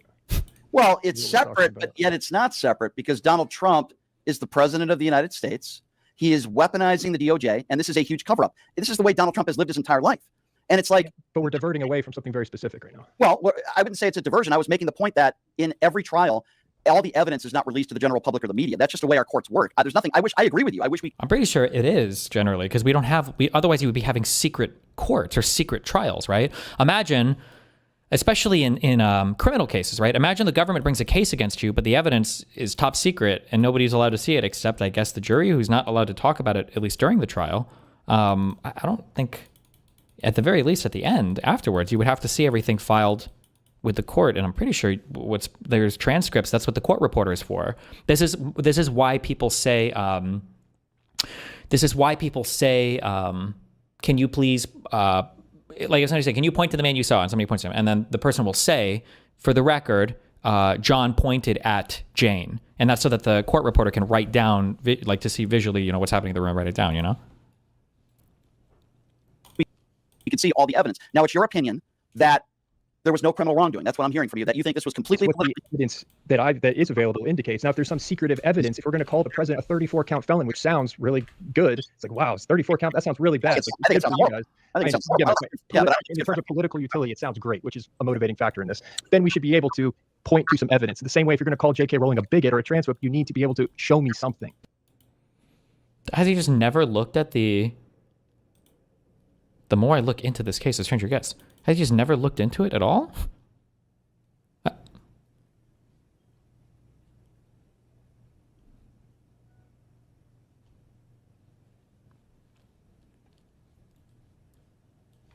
So falsify. Okay. 4 days ago. Did anything new come out about this, or? Typically, when you're making social media, like assessing. Okay.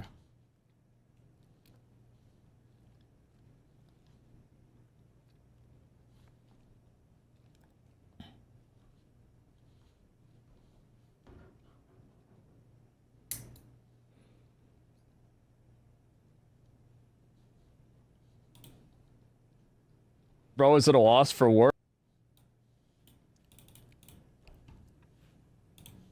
Words. So wait a minute, bro, is it a loss for words? So wait a minute, hold on. So this guy went out on a date with somebody and he didn't even know that they were trans? No, but I gotta tell you something. What? Uh-oh. I'm trans. You're lying. I'm not. Fuck! What do you mean by that? Please don't hit me, bro, please. Like, I'm sorry. Bro, I should have waited. Like, nah, I shouldn't have said it on camera. Yo, my mom gonna kill me. Oh! I'm sorry. No, please don't. They just made out hella hard. This is like a 4TV drama shit, right? There's no way that most trans people would do this. It's such a crazy risk. What are we doing here? It is insane to go on a date. Now he's gonna give his huge fucking take on how this is basically rape and all this bullshit. And he's kind of sort of right, but it's like, this is not like an ordinary interaction, but we're gonna pretend. Maybe not. I shouldn't read so far ahead. Sorry. With a person, not tell them that you are trans, or, for example, like you have an STD. What would you do to her in the middle of the ocean? Sick and disgusting thing to do when you know damn well what men like to do whenever they find out that we're trans. Well, then you should tell people that you're trans before you go on a date with them. Wow, genius idea. Oh my God, he's so smart. True. Lie to people about your gender just so you can go on dates with them. You're manipulating them and you're taking advantage of them. Yeah, transphobic piece of shit. The reaction is sure played up here. Notice how he could have absolute baddie. How he could have had an absolute baddie. Well, how could the person be an absolute baddie if he's not attracted to men? What the fuck is wrong with you? You need to be institutionalized. And also, this is what I find to be so sick about this. This person here is creating a culture where it is acceptable to lie about your biological sexuality, deceive people, and then get upset. This one person. Whenever they're mad. I'm telling you, this is a recipe for disaster. Your virtue signaling on the internet will cost people their lives. And everybody liking this tweet Everybody's supporting this freak. More important for them to virtue signal on social media than to respect other people's consent. I hate this. I hate this. Makes me so mad. I feel bad for straight trans women. She's literally so pretty. Why can't I reply? It means they blocked Asmon. You stupid fucking bitch. You stupid, disgusting fucking bitch. Oh my god.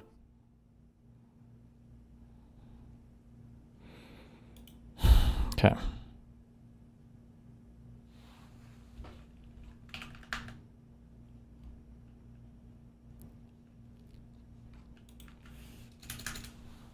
Are you doing DGG community drama today? Yeah, we will. Hold on. What else? Wait. We'll figure that out. What's our boy Sargon up to? This whole thing, I think, probably was inevitable and only actually resolves in one way. So you've got people like James Lindsay and the rest of the sort of centre-right types. Joel Berry was on Tim Pool's podcast yesterday discussing this. And they're deeply concerned about something they call the woke right. And I spoke to James about this at the last art conference, and he told me that he deliberately used this term frivolously in order to sow discord on the right. Because what's actually happening here is that the Buckleyite libs are reacting to the rise of a new form of ethno-nationalism on the right that resembles, but is not accurate or concurrent to, a sort of degenerated form of Nazism. And they want to make sure their movement isn't caught up with it. And from their perspective, this is understandable. You can see why this is something that bothers them. And they can't just call them Nazis. Because, of course, the left has been crying wolf for many years and made calling someone a Nazi a rather unfashionable thing. And so, with this being passé, they need some new ideological tool in order to stipulate who they're talking about. But the problem is, these people basically aren't woke. It's not that they are woke. What it is that they are self-interested, and they are reacting against a series of power structures that they perceive, and it is in this that James is identifying the wokeness. In discussing this on my Account Daily channel, I offhandedly said, well, the problem with the woke left isn't really the woke part, it's the left part. And I've had this thrown back in my face several times, so I just want to be categoric. That statement is true. That is completely correct, and I stand by it, because actually the problem isn't the woke part, it is the left part, because the left part is what informs the woke part. Okay, I'm good. I'm good on this. Tech Jesus. Let's watch this guy instead. What's happening with our RAMs? They do be getting expensive. Why? RAM prices are skyrocketing right now. Let's see how that's going to work out for consumers. Heads, consumers lose. Tails, manufacturers win.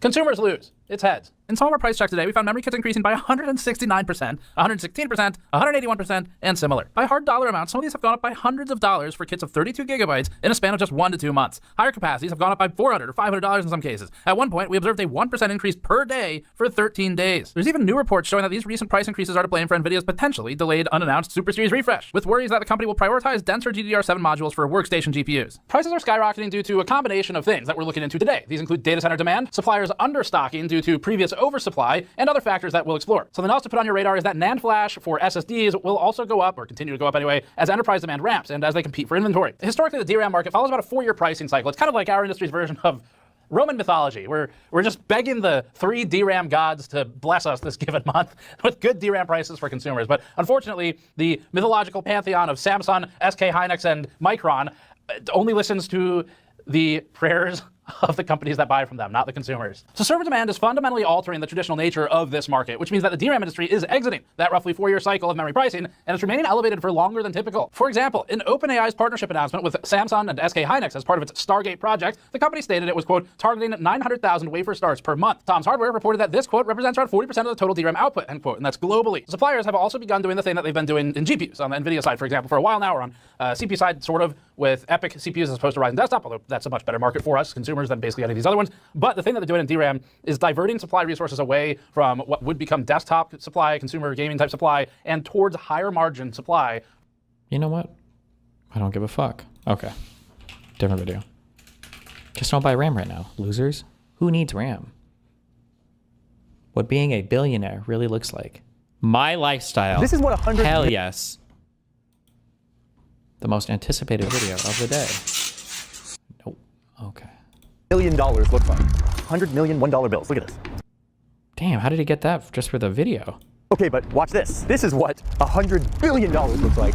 Whoa, that's $100 billion. What? There's like 19 people on Earth that have this much money. Oh, and by the way, one of these guys just bought a house right up the road here in Washington, D.C. Remember when we did the piles of cash? This is what $100,000 looked like when we did that visualization. So yeah, we're in a whole different echelon now. I want to show you the lifestyles of people who are worth this much money versus this much money. So we've been talking to experts, interviewing people who work with the ultra wealthy to construct real world scenarios of what these people's lives look like, what kind of influence they have in society, to understand what and who they can buy.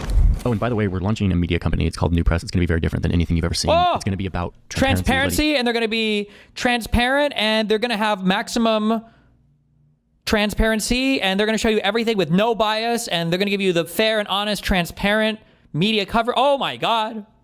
Hyped. You have insight into our journalistic process and contribute to it. There's already a lot of people on the wait list. If you want to be one of them, go to newpress.com, sign up. You'll be the first to know when it launches and what we're up to. You can even help us design it. That's newpress.com. Okay, that's all. So first up, let's start with $100 million. My name is Scott. I started a candy company and I grew it over many years, and I eventually sold it to a big, giant candy corporation. And because I started the company, I own most of it, and so I got a huge payout from the sale. Between that and a bunch of other investments over the years, I now have a net worth of $100 million. Damn. Wow, that's a big number. My primary residence is New York City, where 818 other centimillionaires live. Centimillionaires, it's like 100 millionaires. I'll show you my New York City house in just a second. But first, let's talk about my fortune and how I can spend it. Now, I can't actually spend my fortune right now because all of it is in the stock market. The upside of that is that it grows and grows.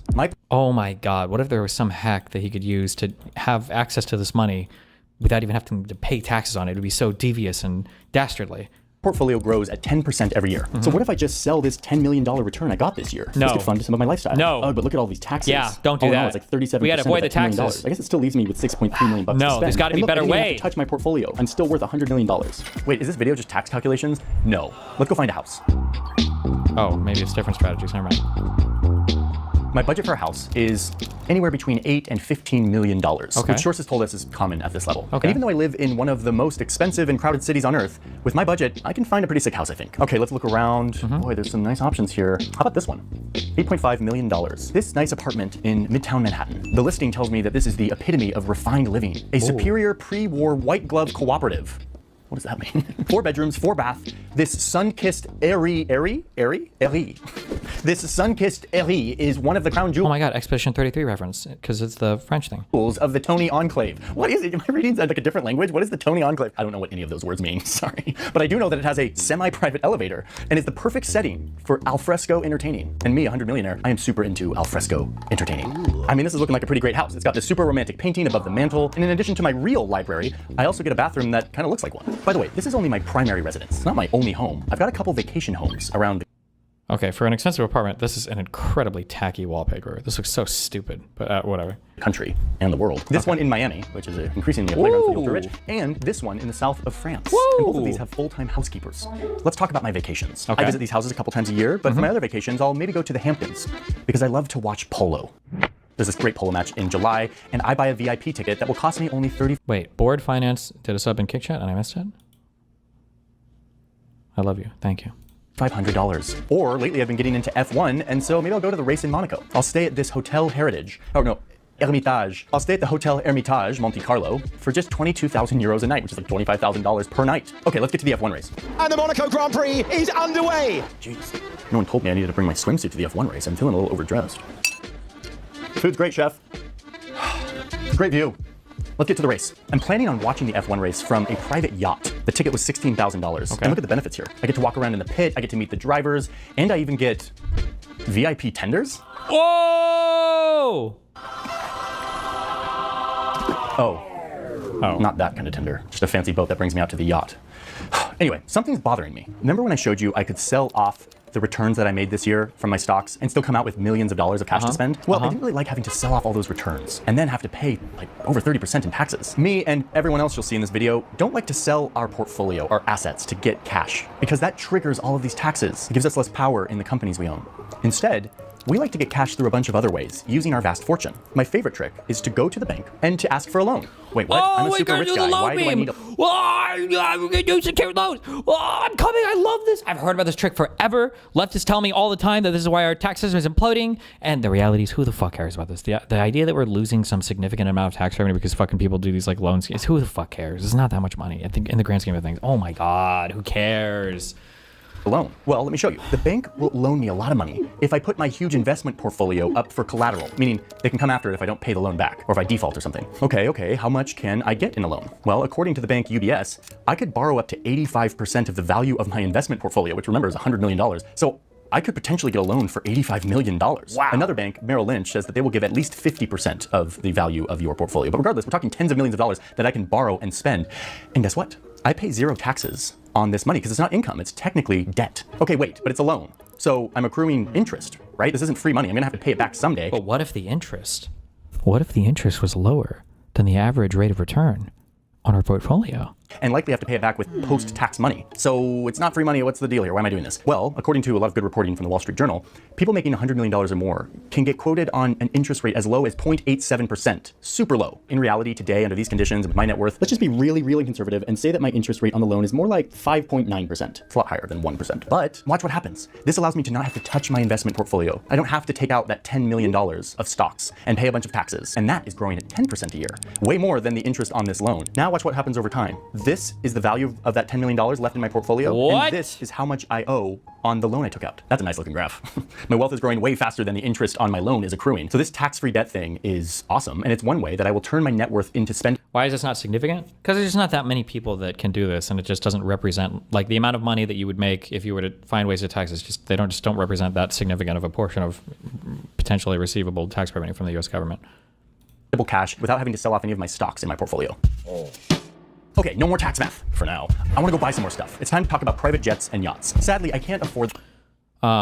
There's something wrong with this as a route to access money purely on principle. No, maybe. I think that I don't feel like you should be able to borrow against unrealized gains. That's my feeling. I think they should change that. But I mean, I would support the change for that. But it's not like you're going to collect a whole bunch more tax revenue doing this. The private jet that I want. Womp womp. But this doesn't mean I don't fly private. These days, I can easily just book a jet like this one. It can take me from New York to Miami, and it only costs me $15,000. I can get from LA to Australia for $200,000 on this private jet. $200,000 seems like a lot, but let's compare it to the median net worth of a US household, which is $192,000. The median net worth of a household, not a person in a household. Spending $200,000 on this flight to Australia feels the same for me as a median household spending $384 for this ticket. Pretty doable for a flight to Australia. Now, I can get a better deal on these private flights if I pre-purchase a jet card like this. I fill it up with prepaid private jet hours. Prices range from $5,000 to $7,000 per hour for a small private jet and up to $20,000 an hour for a bigger, longer range jet. Maybe. Wow. How much in lost revenue to the federal government are we talking about here? If I had to guess, overall, I would guess less than $10 billion, probably less than $1 billion, but I don't know. At the end of the day, who knows? I don't know how commonly people are doing these loan schemes, or how commonly they would do them if there were taxes related to them, or I don't even know if that information is publicly available. Wouldn't that mean HELOCs and mortgages would become impossible also? I mean, you could say that you can only take loans out against physical assets, or you could just cap it for income. Like, you can't take out a loan worth more than $1 million without assessing something. I don't know. There's a million ways around this. Someday I'll own my own private jet, but my budget of $10 million doesn't really get me the fancy one that I want. I'll opt to charter for now. What I can afford is a fairly large staff to run my life. I have 18 full-time staff members, and that's a real number of staff for people of this net worth from a Morgan Stanley report. I've got a personal driver, I've got a shopper, I've got a butler, a chef, a laundry person. I'm super into security, so I've got a head of security and a bunch of security guards. I have a personal handler who sets up all the logistics of stuff I want to do. Like, I want to go yacht shopping this weekend. They're handling all of it. Oh, that's him now. Hey, Brad. Yeah, for the yacht show this weekend, can you make sure I get some VIP tenders? No, the chicken ones.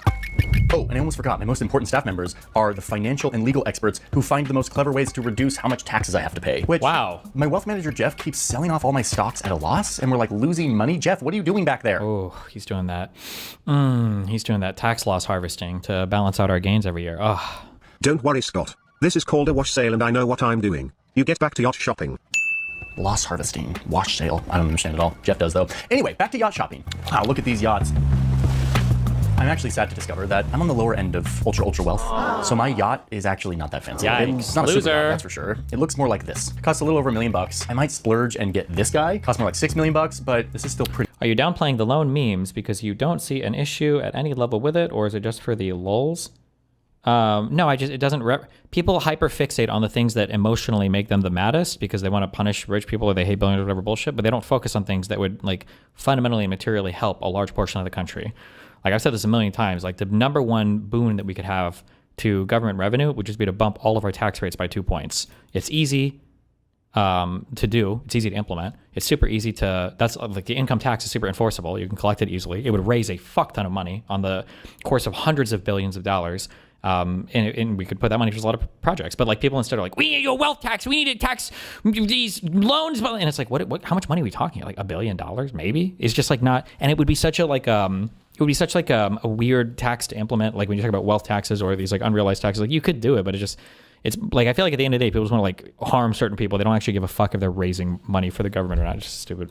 The entry level. Because at this point, yes, I've got loads of money. I can buy and travel and live how I want. But what separates me from the big dogs who we're about to see is yachts and private jets, but also influence in society. I do some donating. I donate a bunch of money to politics. I gave $900,000 to a PAC that supports the candidates that I hope will win. I also belong to the invite-only Amman Club, which I had to pay a $200,000 initiation fee for. My membership fee is $15,000 a year. Wait, can you do unlimited donations to PACs, or is it just super PACs? Or is it that the PAC itself can only donate so much to a candidate? I get to rub shoulders with people way richer than me, like Bill Gates, and even the Kardashians show up every once in a while. But this isn't real. How the fuck do you know it's just 1 billion? It's just a guess. I'm just guessing. I'm pulling over. Less than 10 billion in revenue raised, I guess. Less than 10, and then I said maybe even less than 1 billion. It just doesn't seem like, I would be shocked if it was that much money. I could be wrong though, but I don't know. I don't know if anybody's ever shown numbers or if those numbers are even publicly available for how many people engage in these types of loan schemes. Real influence. I'm kind of paying for access. It's nothing like we're gonna see once we cross the $1 billion mark. Hey, since we're talking, ooh, the $1 billion mark. Talking about money, can we take a minute to make sure that this video makes money so that our team can continue to work and our company can keep growing so we can keep making videos? That's why we have sponsors. Thank you, NordVPN, for sponsoring today's video. NordVPN used to just be a VPN where you can connect to the internet via another country, which allows you to do a bunch of things that I've talked about a bunch on the channel, so you know that by now. But these days, NordVPN is also a threat protection tool. I've got Threat Protection Pro turned on. It's constantly monitoring as I'm using the internet, looking for phishing links, malware, fake web shops. It even scans my downloads for threats. Nord also has a dark web monitor. It sounds kind of complicated, but all it does is just monitor the dark web to see if your credentials are showing up on sketchy websites, like hacker forums and things like that, so you can act fast to get hacker ahead. forums. And all of this works without you even having to be connected to the VPN side, like one of Nord's servers. You don't even know the numbers, and you're hardcore emotionally condemning it. I mean, I can kind of guess based on like how many people are even billionaires or centimillionaires or whatever. It's probably not going to be that much. I do know the numbers of the outstanding money that the IRS is missing, and I do know that our deficit and debt was increased by hundreds of billions of dollars by solidifying the Trump tax cuts. It's very easy to do estimates on how much money you can collect by raising the tax rates a couple points. Yeah, these guys are the ones with making the positive argument. They should demonstrate how much revenue would we collect if you were to enforce some kind of tax on this loan scheme or whatever. You don't even have to be connected to that to use these threat protection tools. NordVPN is a very affordable way to stay safe while you're on the internet. And if you use the link in my description, which is nordvpn.com. Eventually, you have to realize a gain when getting money to pay off the loan. No, how do they avoid this? I mean, theoretically, you can keep borrowing against your principal to kind of like roll the debt out into the future. It's basically just, it feels like a way of almost smoothing out your tax liable stuff, but I haven't read the whole like buy, borrow, die strategy or whatever. There might be more sophisticated tax schema that you can implement as well. But .com/Johnny Harris, you'll get in on this huge Black Friday discount. When you get the 2-year plan, you get an extra 4 months. Again, that's nordvpn.com/Johnny Harris. The link's in the description. Thank you, NordVPN, for sponsoring today's video. And with that, let's dive back into the lifestyles of the ultra rich. All right, now let's 10x this and get to $1 billion.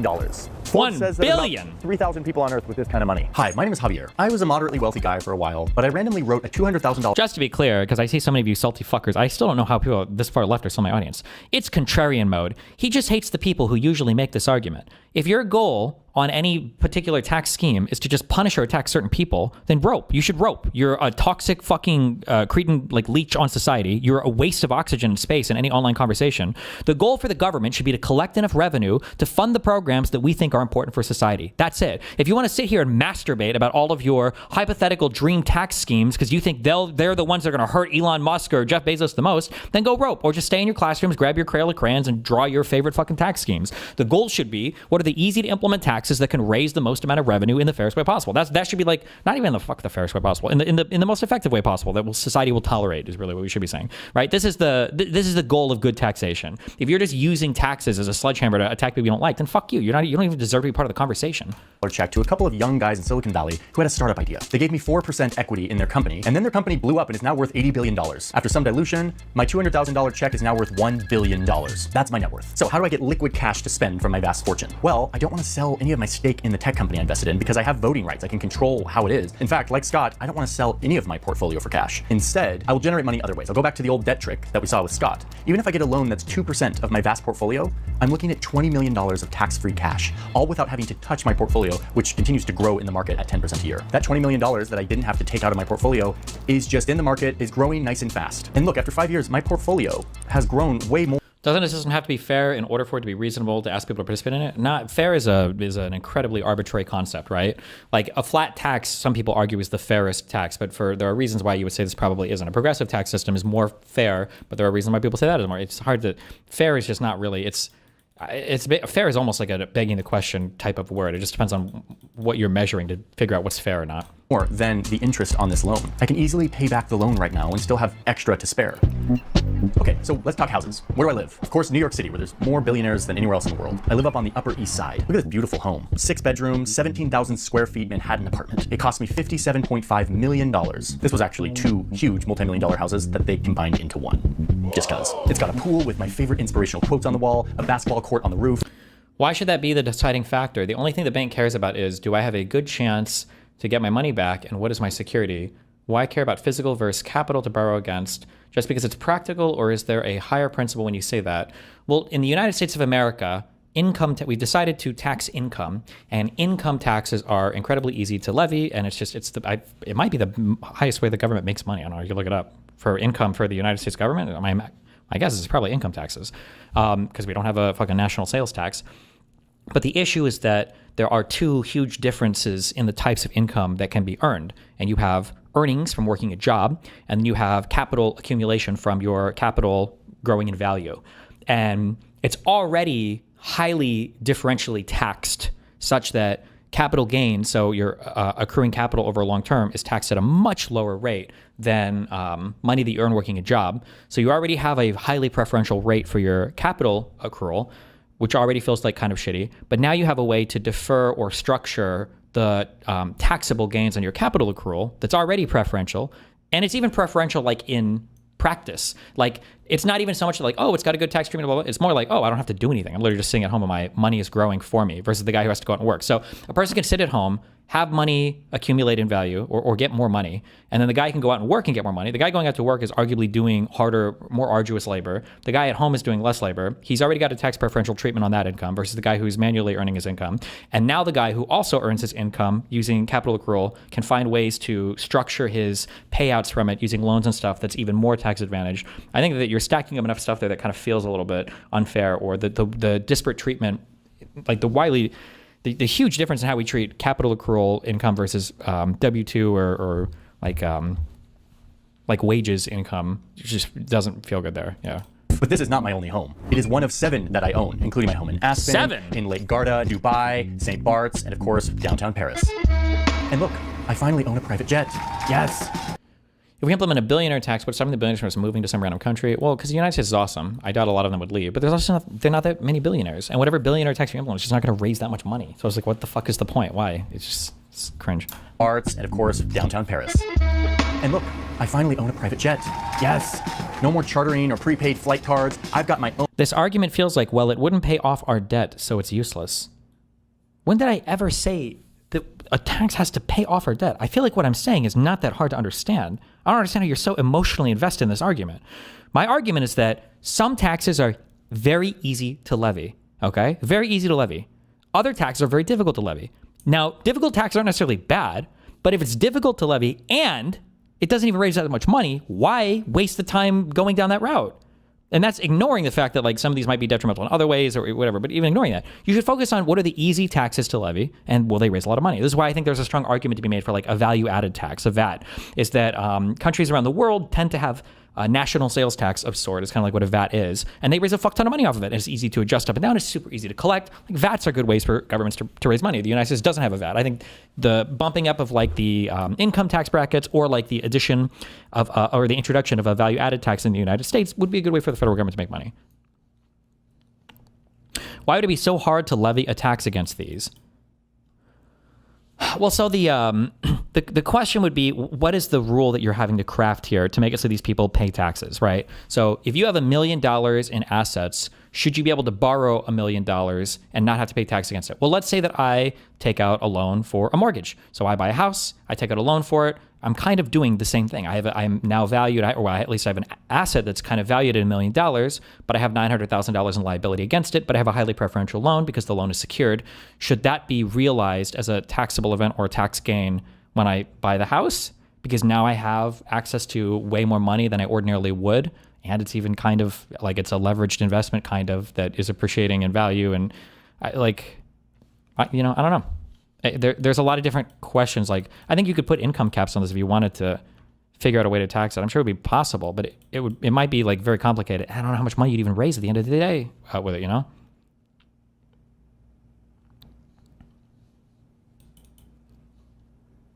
Own private jet, and it is sick. Look at this thing.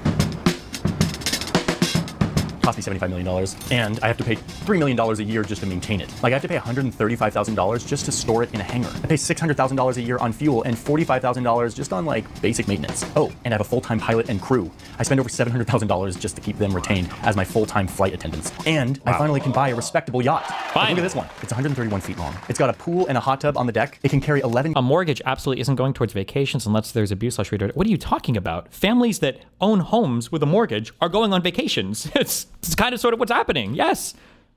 A respectable yacht. Like, look at this one. It's 131 feet long. It's got a pool and a hot tub on the deck. It can carry 11 guests and 9 crew members. And like my PJ, I have to pay a full-time crew to run this thing year-round, even though I only use it a few times a year.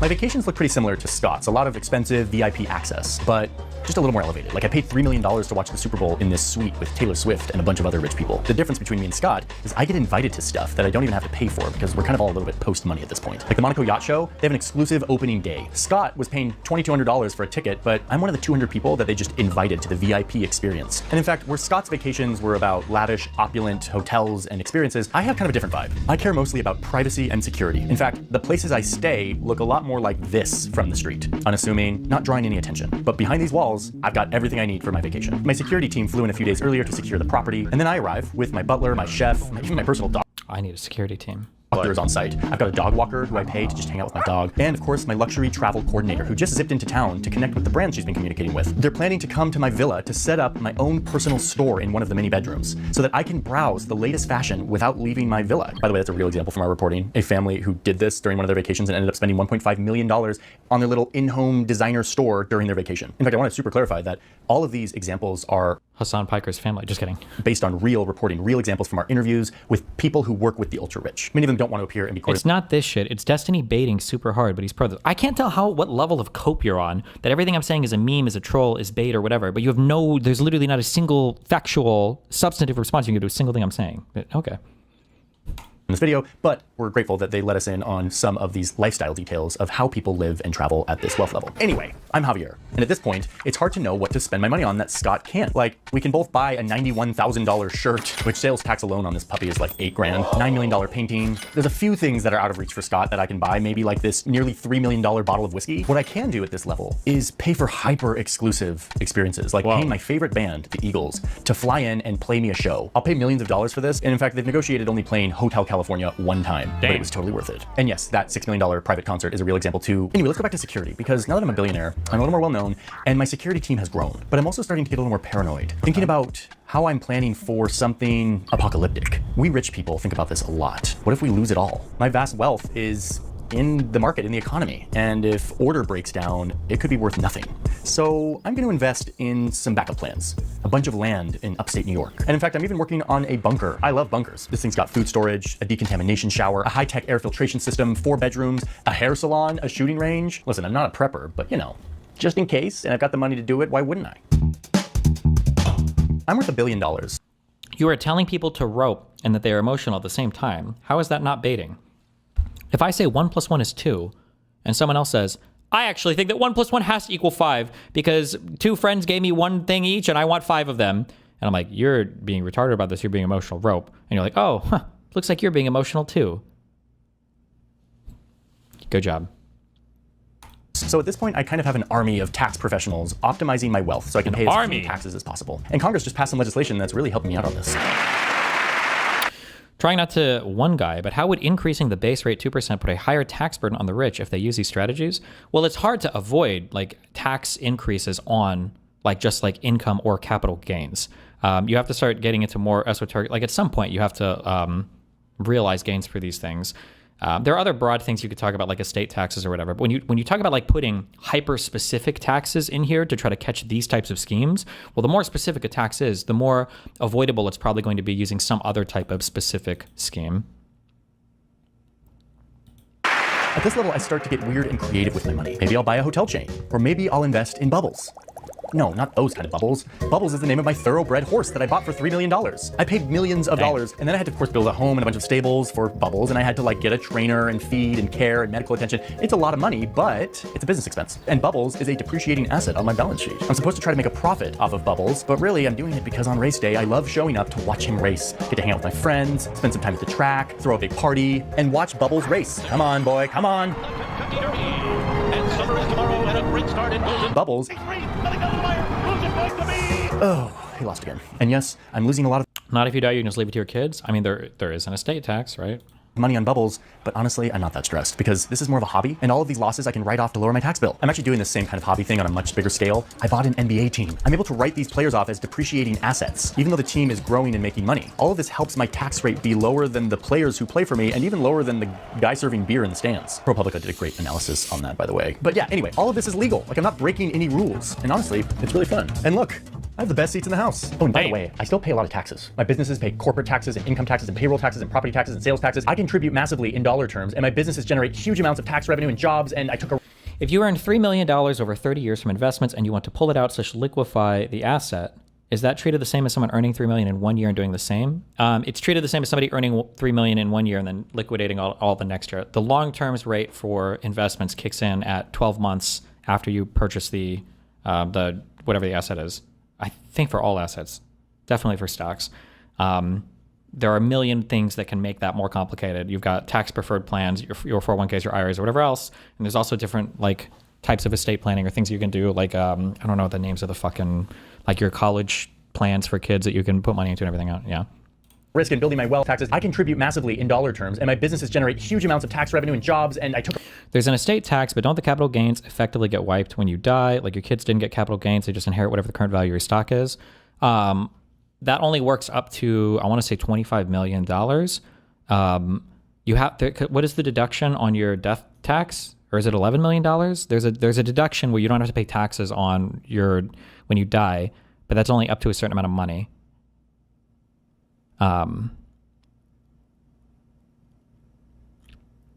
15 million for estate and gift tax? Okay, it might be that. Took a risk in building my wealth, and when I sell or die, the government takes another giant cut. I'm paying plenty. And you get unlimited step-up basis for stocks? That's not, unless there's some very schemy way to do that, I'm not aware of that. In fact, I'm paying so much that I'm going to use some of my influence to try to change that. I've got my eye on a Senate candidate. I've contributed $20 million to his campaign to get him reelected. And I don't think that's legal, but okay. I think there's a $5,000 FEC cap there. You could donate to a super PAC. Wait, hold on. Are donations to PACs? Are you limited? Isn't it like $3,000? Or are you limited how much you can donate directly to a PAC? They're talking about this tax basis step up that occurs. The inheritor can sell and not incur capital gains. I'm not aware of that. My understanding is the step up in basis occurs, but that step up in basis is counted against the deduction of your estate tax. So for instance, if I bought $100,000 worth of stocks and then I died, and those stocks are now worth $20 million, when my estate is passed to my children, the basis step up will be from 100K to 20 million. However, because you have a $15 million deduction that you get in your estate tax, $15 million of the accrual of the capital gains will be wiped, and then there will be $5,900,000 of capital gain that a capital gains tax will be applied to. I don't believe the step up in basis is unlimited. I think the stepped up in basis is only as much as your whatever your death or estate deduction is up to. He won. Yes. It's a few months later, and Congress is working on a bill. It could have big ramifications. Oh, PACs are $5,000 a year. Okay. So Elon Musk didn't donate $250 million to Donald Trump's campaign? No, you can't. You can't donate directly to a politician past like $5,000 a year or directly to their campaign, like a PAC for more than $5,000 a year. It's to super PACs. That's where you can donate unlimited amounts of money. And then they're just not allowed to directly interface with candidates. And then that's yeah. I swear there was a whole fight about that. This was the scary death tax thing. It was about changing how this is calculated. Yeah, because people just don't understand, I think, the step up in basis thing. Unless I'm missing some like more sophisticated tax strategy to avoid that. For my business and therefore my net worth. And so I'm going to call in my favor to the senator who I donated so much money to help reelect. I need him. Sounds like semantics. He essentially donated $250 million to Trump. I mean, it's kind of semantics, but like the things are meaningfully, they're different. But I mean, like in practice, it looks almost the same, which is why people have such a problem with Citizens United, which I think that's a legitimate grief. But it is different, the entity that you donate to, and it's important to understand that difference. Because how are you going to fix the problem if you don't understand the problem, right? Yeah. For my business and therefore my net worth. And so I'm going to call in my favor to the senator who I donated so much money to help reelect. I need him to insert 8 words into this massive bill to allow my business to qualify for a huge deduction. He does it last second, and I just saved hundreds of millions of dollars in taxes. $20 million to get this guy elected in exchange for hundreds of millions of dollars in savings? That sounds like a good investment. Thanks, Congress. My financial advisors have been telling me that it's time for me to not just be a rich person, but to become a philanthropist, to give away my money and to save some taxes in the process. How about, let's see, what can I give away? Well, I've got this really nice art collection. An appraiser said that it was worth $130 million. I'm going to donate this, but I'm not going to donate it to like a public gallery. I'm going to donate it to my own family's private nonprofit foundation. And as long as I make this art accessible to the public, I can write off the $130 million from my taxes over several years. Okay, so I have to make all this art accessible to get the tax write-off. What counts as accessible? Luckily, the IRS isn't super specific, so I've decided to open up the art room to the public, but just in kind of random 2-hour slots that you need a lottery to get an access to. There'll be only guided tours on random Wednesday. Why do people think that just taxing the rich would fund the systems they want? Do they really think that's how European countries, they jerk off work? Because people have a misunderstanding of how many ultra-wealthy people they are and how much money the government actually needs. The reality is, I've said this a billion times, if you want to fund shit in the United States, you need to broaden your tax base. Middle-class people especially, and kind of working-class people don't really pay that much in taxes in the United States compared to their European counterparts. And you need to broaden that if you really want to fund stuff. And then also, Americans hate easy to levy taxes. We are all about these like fucking exotic financial transaction taxes or wealth taxes or death tax. Like, I don't know why, but Americans are just fucking allergic to just implementing things like a VAT or just increasing the basic taxes that already exist. But it's because most Americans don't want to pay taxes. Even middle class or working class people just don't want to pay. Nobody wants to pay taxes. So nobody is okay with like implementing taxes. And they are under this weird assumption that if we just tax the top 0.01%, they can somehow fund every single thing in the country, which is never going to be the case. No regular hours, no self-guided tours. That's accessible, right? I'm taking the tax write-off. That work, guys? Nice approach. Yes. And yes, that is a real example of philanthropy really being vanity projects with no public benefit. Thanks again to ProPublica for their great reporting on it. Okay, moving on. Now, there are billionaires who give to real causes that benefit real people, who give away a large amount of their fortune to actually change the world for the better. But it's also... This sounds like reductionist. I feel like if people did this so blatantly, they'd get charged for finance crimes. For what he just described, I'm sure he probably read the paper and it's real. It wouldn't surprise me at all, though, if things like this kind of stuff existed, because it's very, but this is what I'm talking about in terms of like, if you create these like hyper-specific types of tax write-offs and shit, it's just very, very, very hard to enforce them. The IRS doesn't have the manpower to go after shit like this. And it's just, yeah, I don't know. It's like, arguably this tax write-off exists for a good reason. You want people to have publicly accessible art galleries and stuff, but maybe the rules should be different around it. But I'm sure for like, there are a lot of hyper specific things like this, I'm sure, that exist in the tax code that some people can take advantage of. I just don't think, you wouldn't raise anywhere near as much revenues you think you would by taxing other shit. Tax write-off. That work, guys? Nice approach. Yes. And yes, that is a real example of philanthropy really being vanity projects with no public benefit. Thanks again to ProPublica for their great reporting on it. Okay, moving on. Maybe I misunderstood, but it sounds like there's no 15 million cap on the stepped-up basis thing. So if you inherit a stock, your new basis is reset to market value. Hold on. Step-up basis, definition of how it works for inherited property. So my basic tax is just the cost base of inheritance, the date of the previous owner's death. The adjustment is important because the cost base determines the tax cost base impact for the beneficiary. When the market value of inheritance is higher at the time of the owner's death than the original, the cost basis rises. This reduces the capital gains tax owed if the asset is sold later. However, the market value of an asset is decreased, the costs asset is stepped down instead of stepping up. In practice, most inherited after death are stepped up, not stepped down. This is because financial assets pass on the heirs. Separation provision applies to various types of financial assets. Cost basis for heirs is raised to the market value on the previous or those critics argue the benefit of how does step-up basis work? Cost is pricing. Example, let's suppose Jane says, okay, stop. She on her state oath be. This is okay. So this is the this is what I'm talking about.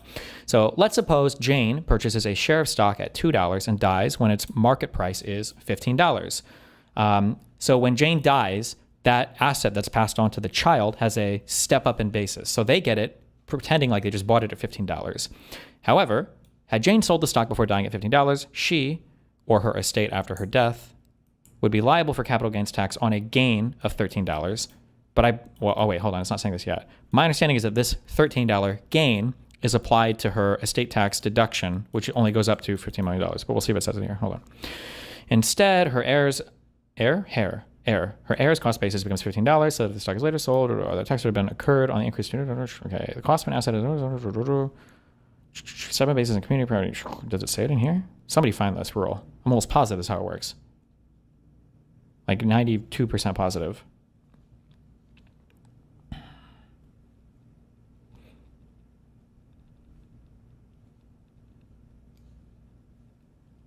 So it's argued that eliminating the step-up basis could discourage savings and result in double taxation, but after the 2017 federal estate tax exemption doubled, only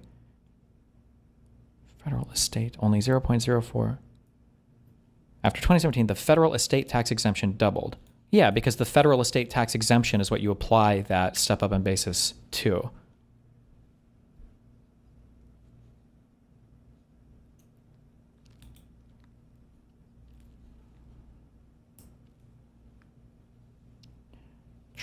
If the assets are sold, treat differently community. House may be spent for wealthy households. Bottom line. Heritage assets. Fuck. They don't say anything about it in here. I'm pretty sure. I'm like 93% sure this is the case. Somebody find me an IRS page to look it up.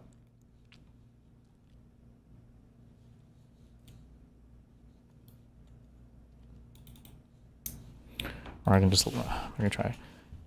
Is there a limit on stepped up basis, estate tax? Well, maybe this.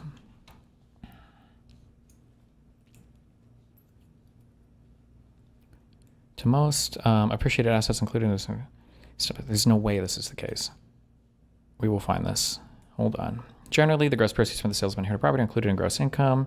So I'm going to determine if the sale of the is money received from the sale of inherited property considered taxable income? No, we're looking for the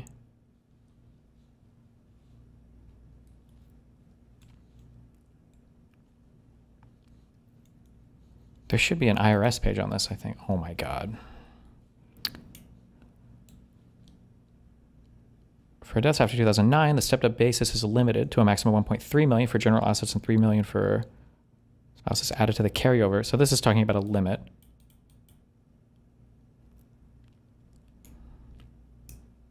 Oh wait, is it this?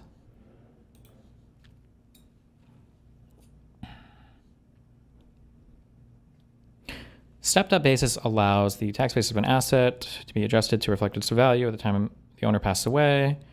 Increasing the base of an asset reduces the portion of it that's subject to capital gains tax. Capital gains are considered realized and are subject to taxation. Tax basis reflected.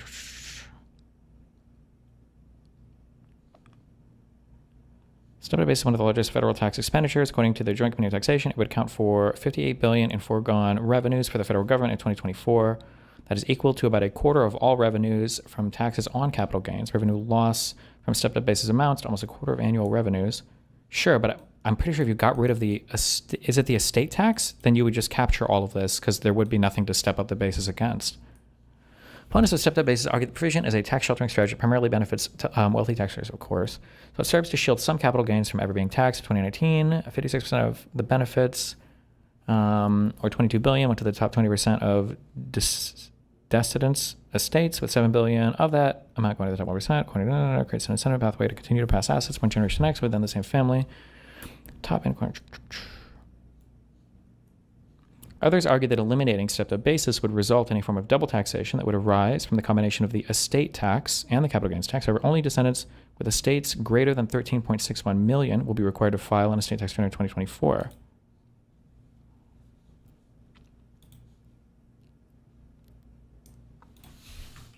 Proposal.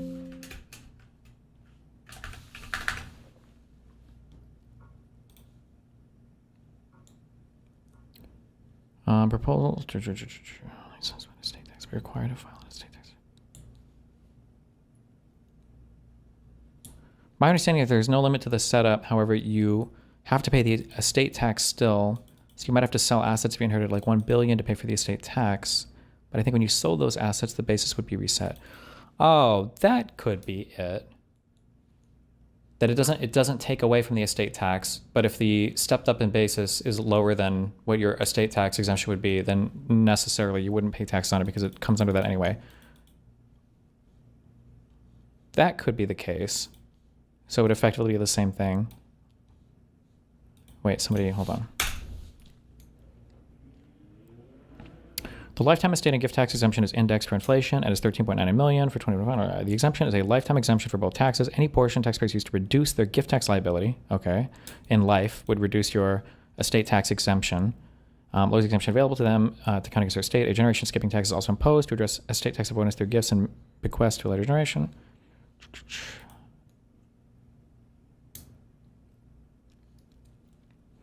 Okay, heirs of an estate take as their basis the amount to be deducted for purposes of future capital gains, the value of the asset at the date of the descendant's death, decedent's death.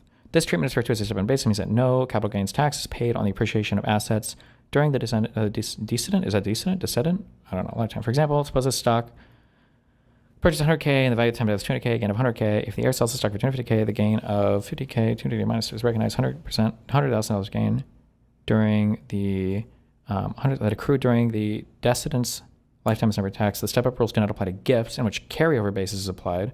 Step-up in basis is a feature of the income tax law.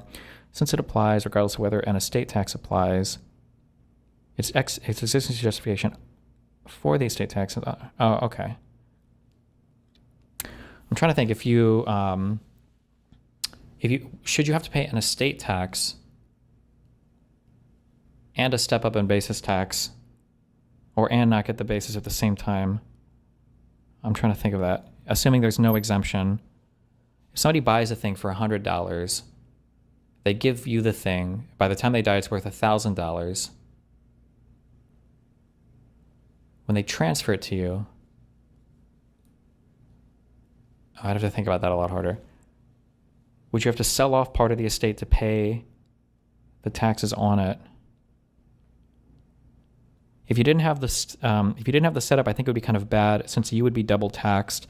I mean, it feels like a double tax to the inheritor, but that's because there was a never tax on the donator, right? I'm trying to think. I inherit $1 million in stock. Let's say it was worth $100. I get the $1 million stock.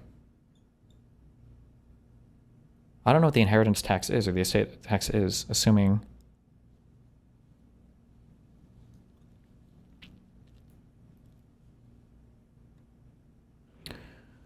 The step-up in basis happens at death. The estate tax happens after. So say you pass $100 million basis to your kids, but after estate tax, they only get like $60 million. But their basis is $100 million. Seems dumb. Well,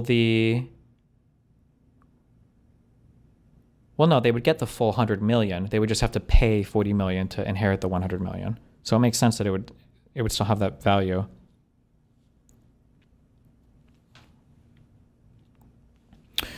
If you want to call me in, the step-up basis would have no limit, but it doesn't matter. The step-up in basis is to prevent the same gain from being taxed twice, once on death through the estate tax and again when the inheritor sells it. Yeah, can tax man. I understand that. I feel like sometimes people who are anti-tax do this like avoiding double taxation argument. I don't know if I feel like principally not being double taxed is a thing that is good and should be cherished. I don't know how I feel about that. So because the number one argument I usually hear, sometimes I'll hear people levy this against any capital gains tax. They'll say, well, all capital gains taxes are unethical because you're taxing income twice. Because in order to invest in a thing, you got money and then you invested it and now you're taxing the money. But like, I feel like we do this with a bunch of other forms of income, right? Like every single sales tax in a way is like double taxation, right? Well, hold on, I earned $10 and now I've got to pay taxes on this $10 thing that I just bought, even though is it not? I don't know if that's like an argument in and of itself that I value, the like avoiding double taxation or whatever. VAT and income is double tax. Yeah, I feel like any kind of consumption tax is almost like a double tax, but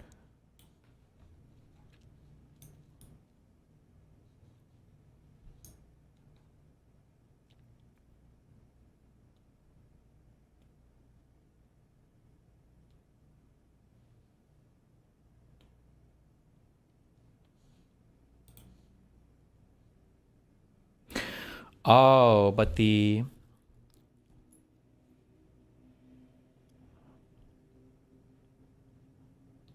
wait. What's the second? So when a person dies, and estate taxes. Oh no, fuck. Never mind. I would think about this a lot more, because this would kind of suck. The estate tax is assessed at the current fair market value of the assets. How could you not? This is why I thought the step up in basis was levied against that deduction. It would be weird if somebody passed $100 million on to me and they had to pay the estate tax against that $100 million, not the cost basis, but the market value. Then it makes sense that it would be passed on at the market value, where your basis would be whatever. Okay, never mind. That makes sense. It probably should be like that, right?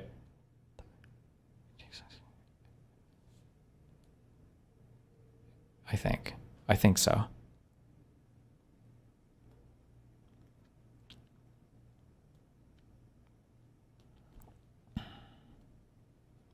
So there's no tax on the capital gains of the stock after someone dies.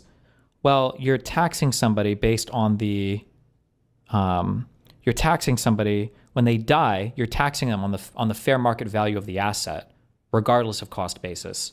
So when it's handed off to the next person, it should probably be handed off at whatever it was taxed on, right? So if I buy a stock at $100, and then that stock appreciates to $1 billion, and then I die, you're not taxing my $100 cost basis. You're taxing the $1 billion market value. So if I'm taxed, so I'm gonna have to pay $200 million or $300 million, and then if that's passed on to the next person who then inherits that, it makes sense that they would inherit it at the market value that the tax was assessed at, not at the cost basis, right? I'm trying to think of like, what's the difference between that versus somebody liquidating their asset right before they die, paying capital gains against that, and then transferring that to the next of kin. That would probably be a much higher taxable event, right? Because you're creating two taxable events.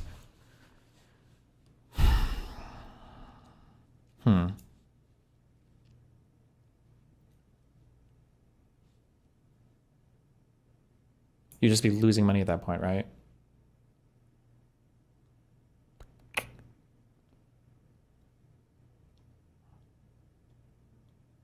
I don't know.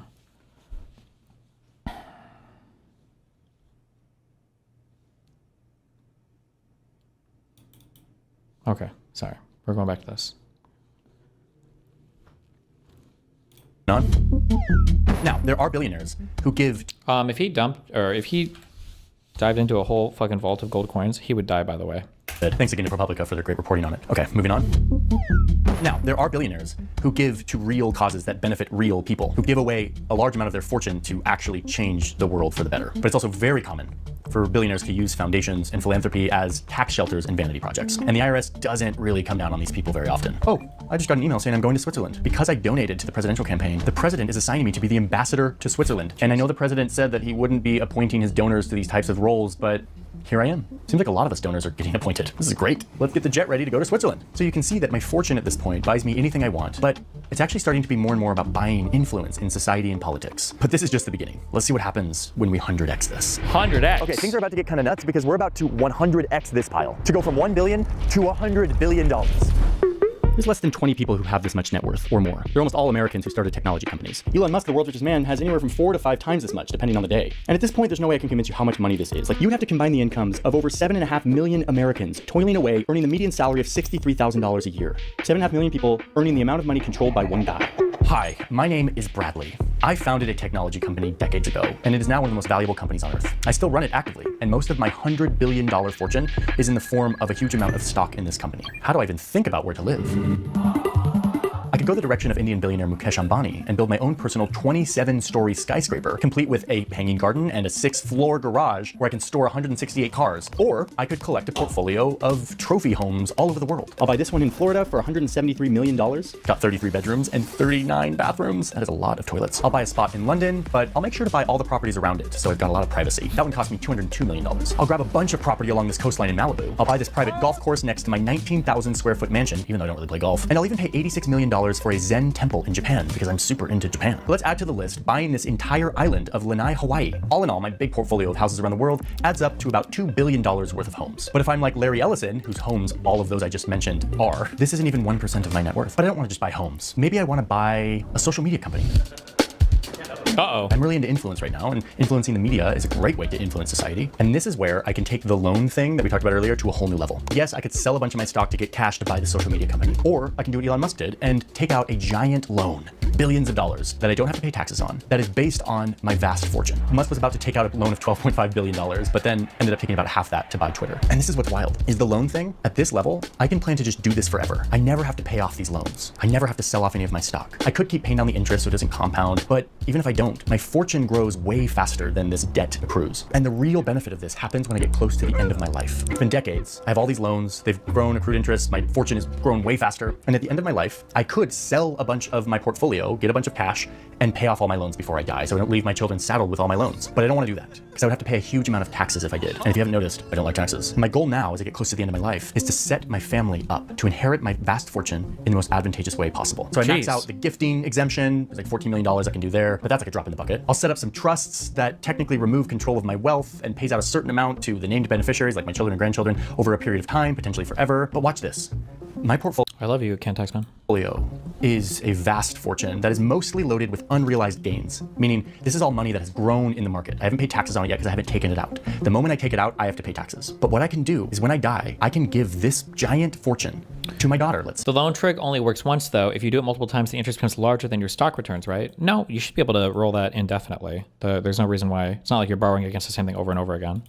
And the moment I give it to her, boom, the clock resets. She inherits that fortune, and suddenly it's as if she has zero gains, meaning she could sell this entire portfolio on day one and pay no taxes. Those unrealized, untaxed gains disappear, never to be taxed. But there would have to be some estate tax, or I don't know how the trust structuring works to make it so you can avoid the estate tax. I don't know enough about those tax schemes for estates or whatever. And yes, there is a big estate tax that I have to pay when I die, but my army of wealth managers have figured out a way to buy an insurance policy that will pay that tax for me. Anyway, I'm not dead yet. Let's talk about yachts. Because at this point, at $100 billion, I can get the top of the line. Look at this 600-foot long, $600 million yacht. This thing has a crew of 80 people. It can cross the Atlantic without refueling. It's got a pool, a helipad, a movie theater, a golf training room, because, I got to... What are your general thoughts on taxing inheritances? I don't know. I'd have to think a lot about it. I think the issue with inheritances are... I would have to think a lot about it. They mean different things for different people. And I don't know if they mean anything that what people think they mean. People talk about like inheritances being things that help out children in life, but in my opinion, they don't really, unless you were to skip a generation, right? But when your parents are dying, you should already be pretty deep into your life and your career. Like a parent dying should never be like, oh, thank God, like me and my wife can finally get a home now because my mom and dad just died. Mom and dad die probably when you're in your deep 30s or 40s or 50s or 60s or 70s, depending on how long people are living, right? So that those inheritances are never flowing down to you like at a time in your life when you need them. They're usually just extra money or assets to juggle around, unless you bequeath those to your children, to your grandchildren or whatever. I guess they could structure their things in such a way. But then when it comes to wealthy people, when it comes to like estates and inheritances, I feel like their children are not set up well because they're going to inherit a bunch of stuff from their parents. It's because their whole life is set up really well and they're already working in or integrated to a business or are earning stuff or getting stuff. Like there's like, they already have like massive benefits as well, I don't know.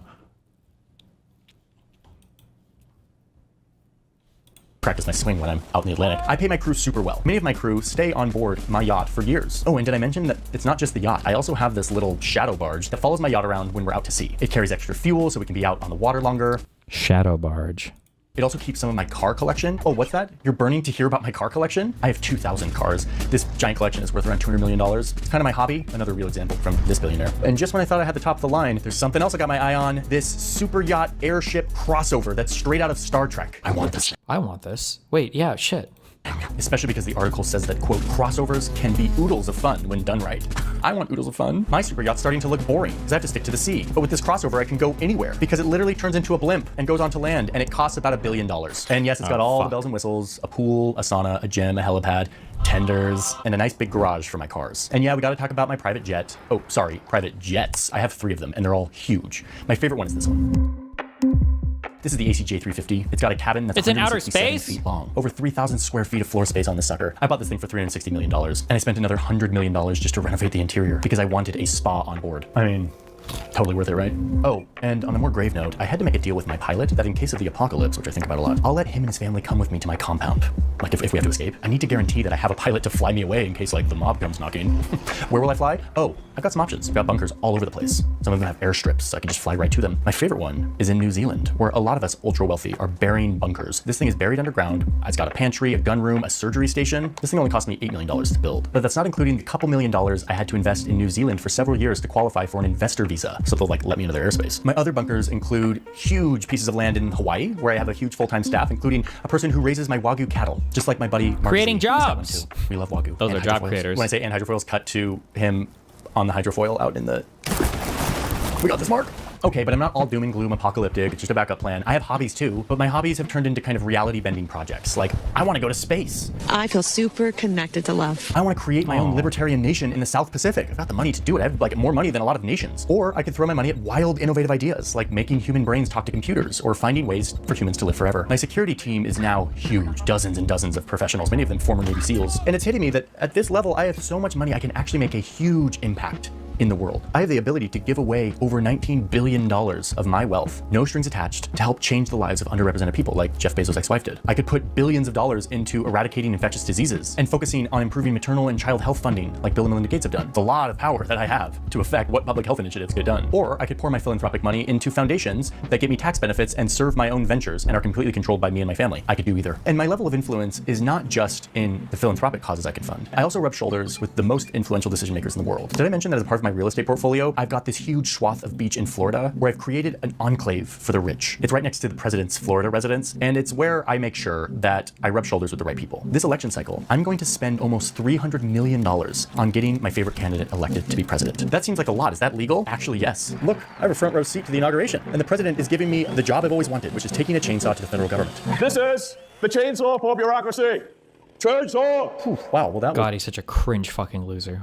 Money can't buy class or alpha male. It's quite the journey.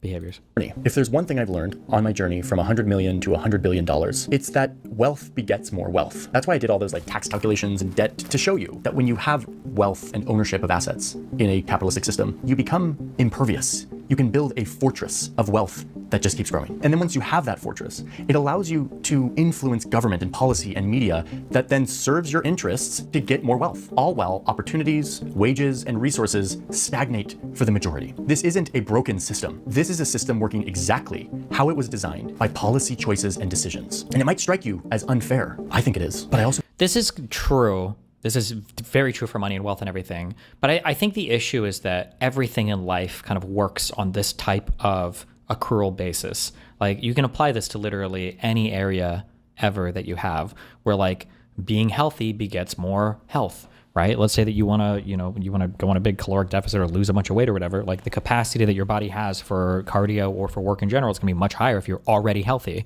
Or let's say that you have a massive dramatic event, or you get divorced from a spouse or something and you lose some friends or whatever. Well, if you have a huge network or group of friends already, you can bounce back from that way fucking easier. You might even have your new spouse already hitting you up and you just don't know it yet at the end of your last breakup.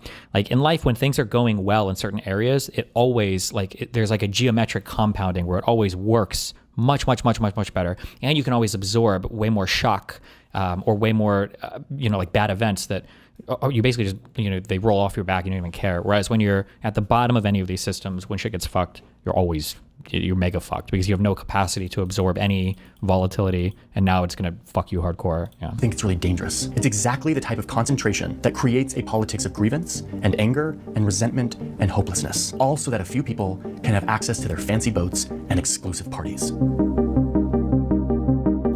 Yes, but inheritance extends this into your progeny's life, possibly across generations. That's kind of the baseline issue in my opinion. But yeah, but it's not, I don't think it's just raw inheritance of like passing on assets. Like that is always going to happen. If you carry a certain last name, if your parents were of a certain prestige in society or business ownership, like you're going to be working your dad's business when you're 18 and you're going to go right into your dad's business at 22, 20, whatever. There's no way to divorce people from that unless you literally start shuffling people. You know, when they're born, you get shuffled into new families and you have like a lottery for kids or whatever. And then when people die, everything is just bequeathed to the state. Like there's no way to erase a lot of those gains. But I mean, obviously you should use government policy and systems to try to equalize it as much as possible. If you're ultra wealthy and you could absorb 100 negative effects or negative events, and a poor person can absorb, one negative event, it's probably okay to redistribute some away from the guy who can absorb 100 negative events so he can only absorb 95 to now the poor person can absorb like 50 negative, that's exaggerating, but yeah. Broader question. Is there a point after which you judge a wealth distribution curve in a society as unacceptable outside of hypothetical that ignores human biology history? It feels like the trend of capital accumulation at the top is an issue that the system won't be able to bear politically within like 50 years tops. Maybe. Unfortunately, what is it? Comparison is the thief of joy. That does seem to be an issue for people, but this is like a political question maybe, and not necessarily like an econ question. Because there are probably policies that are economically or financially retarded, but they're probably politically more good because people want to see like some level of equalization or whatever. I don't know, but you'll never hit that in an acceptable manner in my opinion. Like I don't know how you would deal with that.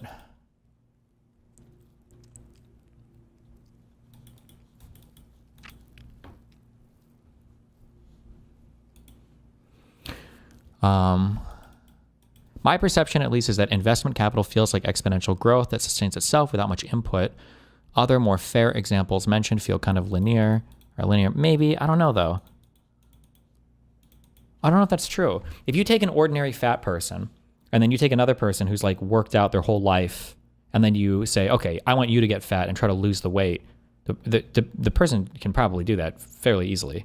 And like the fat person is going to feel even shittier. But the person who's been like healthy, working out, managing their diet their whole life, the thing is that even if you take away the things, they already have like so much discipline, so many routines, so much knowledge related to the thing that they can just pursue that thing again, like relatively easily. Whereas the other person, there's just so much stuff you learn in life being in better environments or better scenarios that, yeah, it's hard to quantify, I guess, all of that stuff.